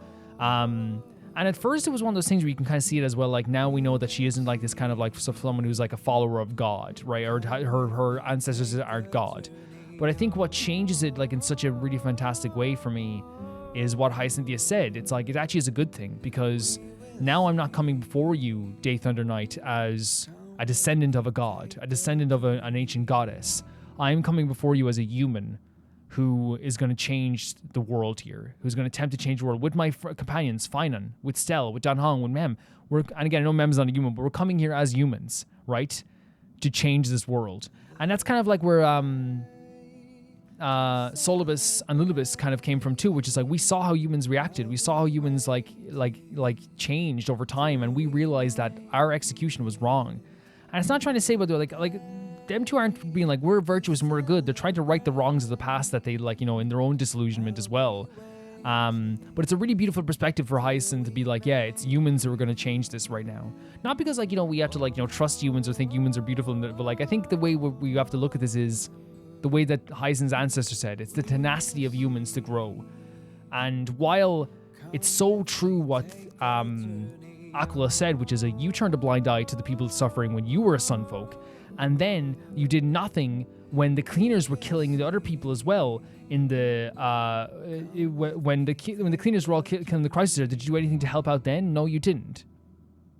You accepted that as well, and it shows that the humans are flawed, but given the chance, they can do incredible things. It's not trying to shy away from the evil aspects of humans. They showed it. It's not trying to shy away from the fact that the Day Thunder Knight now is not this heroic being that they always thought they were. They were the disillusioned hero that wanted the best for everybody, but ended up so disillusioned that they started doing what's worse for everybody because they could not believe in humanity anymore. It's actually a really fantastic story to follow a being that was so hell-bent on saving people's lives, became disillusioned, saw things through the eyes of a titan and their fears and their horrors, and now they changed their perspective and started executing people. And in the end, we were able to break their disillusionment. And I feel like that's what happened in the end. We were able to break their disillusionment. It does feel like that's exactly what was happening there. It's a great arc of a character. I know it's not the full arc, but yeah. And then, of course, the story with Hyacinthia is incredible too, which is the story of someone who has followed the same teachings of, like, we are descendant of the Day Thunder Knight. This is the reason we're doing this. And finding a new perspective on, like, well, I'm not the descendant of this Day Thunder Knight. I'm actually just a descendant of a human who begged for their lives. And I think it's the reason why that's so important, the begging for the lives and a split-second decision of, let's keep them alive. The reason why that's important is because if that went to any other way, Hyacinthia is not alive. The people of the Skyfolk are not alive. It's done. This never happens. She never gets the core flame. It does not happen whatsoever. And that there is why it's so important, because it was just an off chance that a human was able to convince Aquila to save their lives. And that led to a domino effect of Hyacinthia eventually coming back here and breaking that disillusionment and the corruption of the Day Thunder Knight. It's so amazing to me that it's not like this big prophecy. It's not. It's a promise more than anything. It's not like this big, like, you will come back and do this and do this. It was just a promise that was carried down through, like, whispers and changed over time. But in reality, it was literally lucky that one ancestor was able to convince Aquila. Because if not, none of this happens. It's luck. It's all luck. I know you could say a speech too, but, like, on a bad day, Aquila's killing that girl. You know what I mean? On a bad day, Aquila's killing that girl. But it's really well done in that sense too.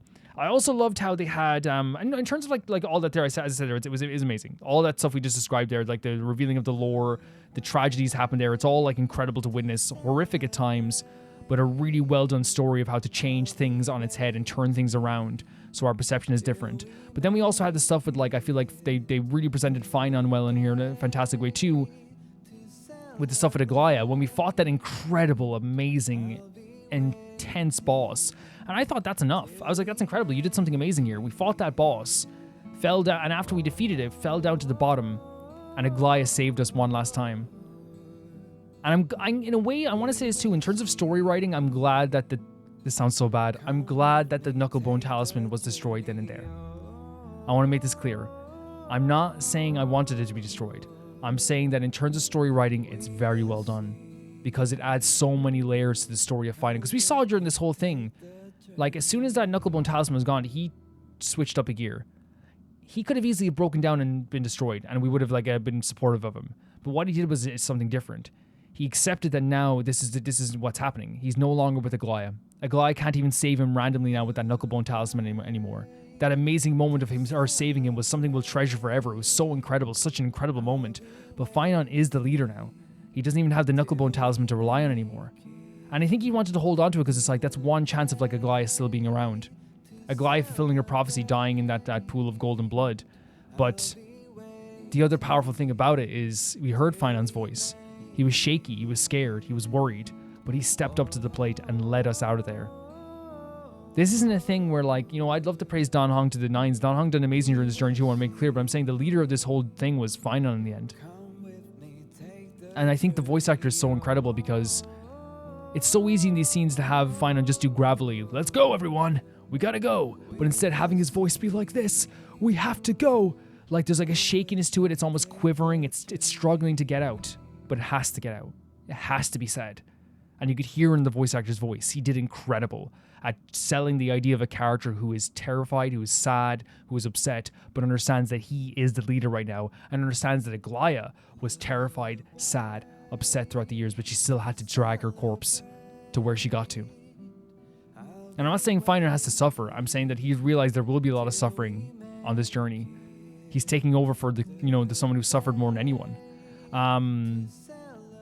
Really incredible moment with Feiner leading him out there. And then we led to like the rumblings, because I heard whispers still, so I think like something was still alive, but it seemed like the corrupted version of like the Days of the Night themselves fought us with this amazing musical number in the background.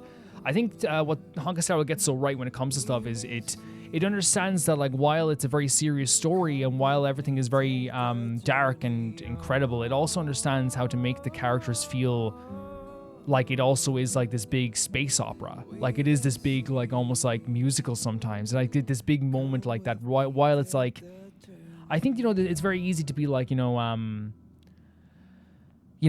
make things like, to rely on just like how dark the story can be, but they don't always do that. They add so many different emotions to this, whether it be happiness, jolliness, and in this moment there's euphoria when you hear this music of like, oh my god, this is the most epic moment in history.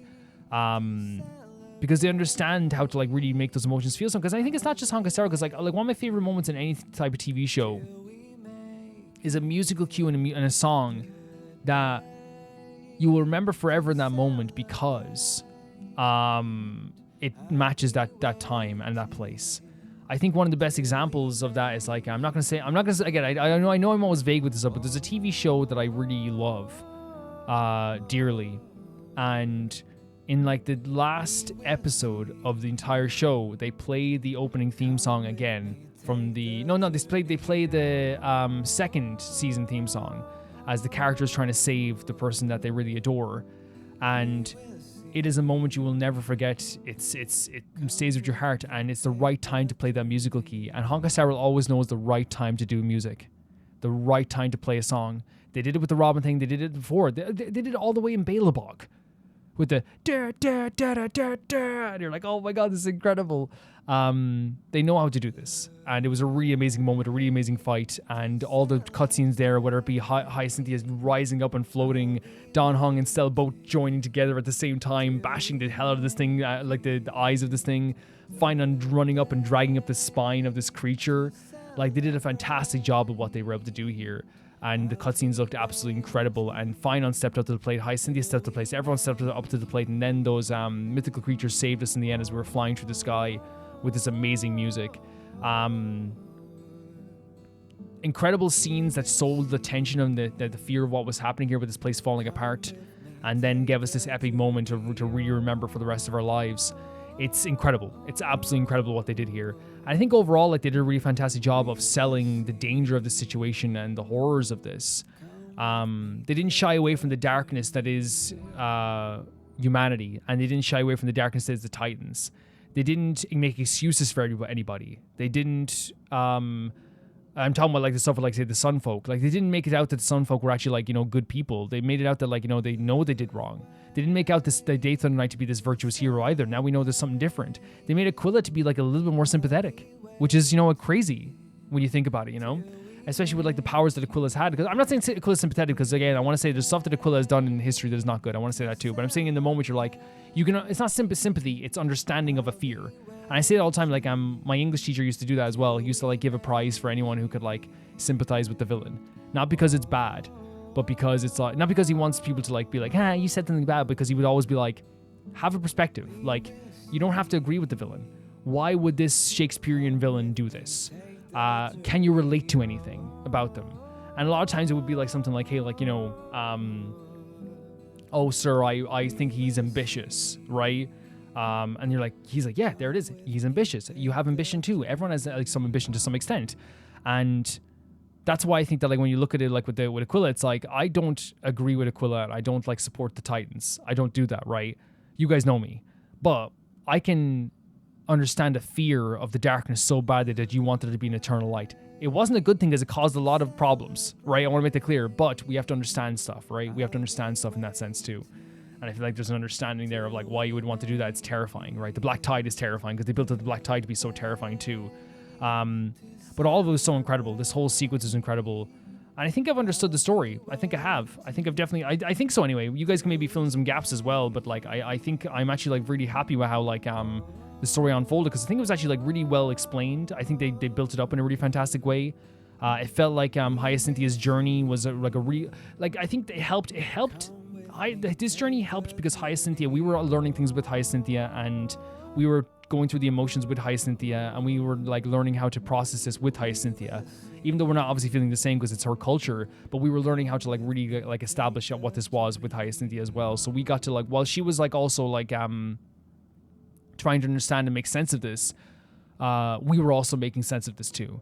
And I think that's why like it kind of was like we're all in this together, and it kind of like unfolded like in very slowly but surely, and let us understood things as they went, I guess, as well. So I think it was like really well done in that sense too. The pacing was fantastic. The area was fantastic too. The location was incredible, and the music was incredible, and the aura of this area was incredible. It was already fantastic. In terms of this stuff with Cypher, I'm not sure exactly what happened with Cypher, but I think she's saying that she witnessed the idea that there will be like a time limit for the Era Nova happening. Maybe you guys can explain that to me. But anyway, right now she is like fighting against the cleaners, and she's doing what Final kind of asked of her, and like kind of like trying to find a way to like defeat Kindness. She's taking it seriously, which is very, very cool as well. But yeah, all I can say, guys, is that this was absolutely fantastic. This was one of the most epic and incredible sequences. That boss battle was amazing. Those moments were amazing. That as I said, the arc of Hyacinthia from going from I am a follower of the Skyfolk and a descendant of the Day Thunder Knight to the Day Thunder Knight wasn't all what it was cracked out to be, but now as a human descendant of just a random Chrysos heir, I can now show you what humans can do in this world as well. It's a great arc. It's a fantastic arc that they had for Hyacinthia. And I think as a character, she's just fantastic. She really is. Guys, that's going to do it for this episode. If you want to see these videos early, you can see them on Patreon or YouTube members for €1 or whatever it is in your currency. And that's for the whole month. It's €1 or whatever it is in your currency. This video, for example, came out on Thursday. And sometimes they even come out earlier, depending on the week.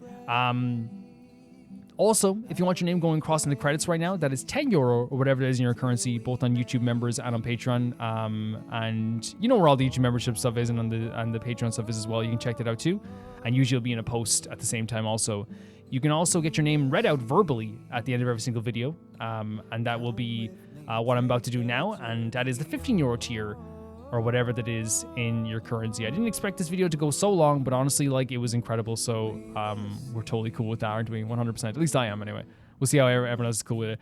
Thank you guys so much first to my patrons at the highest tier, that being Typharo 2, Jamie Bull, Jana the Banana, The Ghost of Inazuma, Felicious Felix, Yuld, Anusta, Yassassin, True Peanut Butter, Peter Shelson, Leon, High Kasperian, Jared Beanham, Neo Showerite, Leah 200, Malcolm Kunde, and at the highest tier of my YouTube, Royal Gamer 7, Blasco, and Musanagi. See you guys so soon. Bye bye.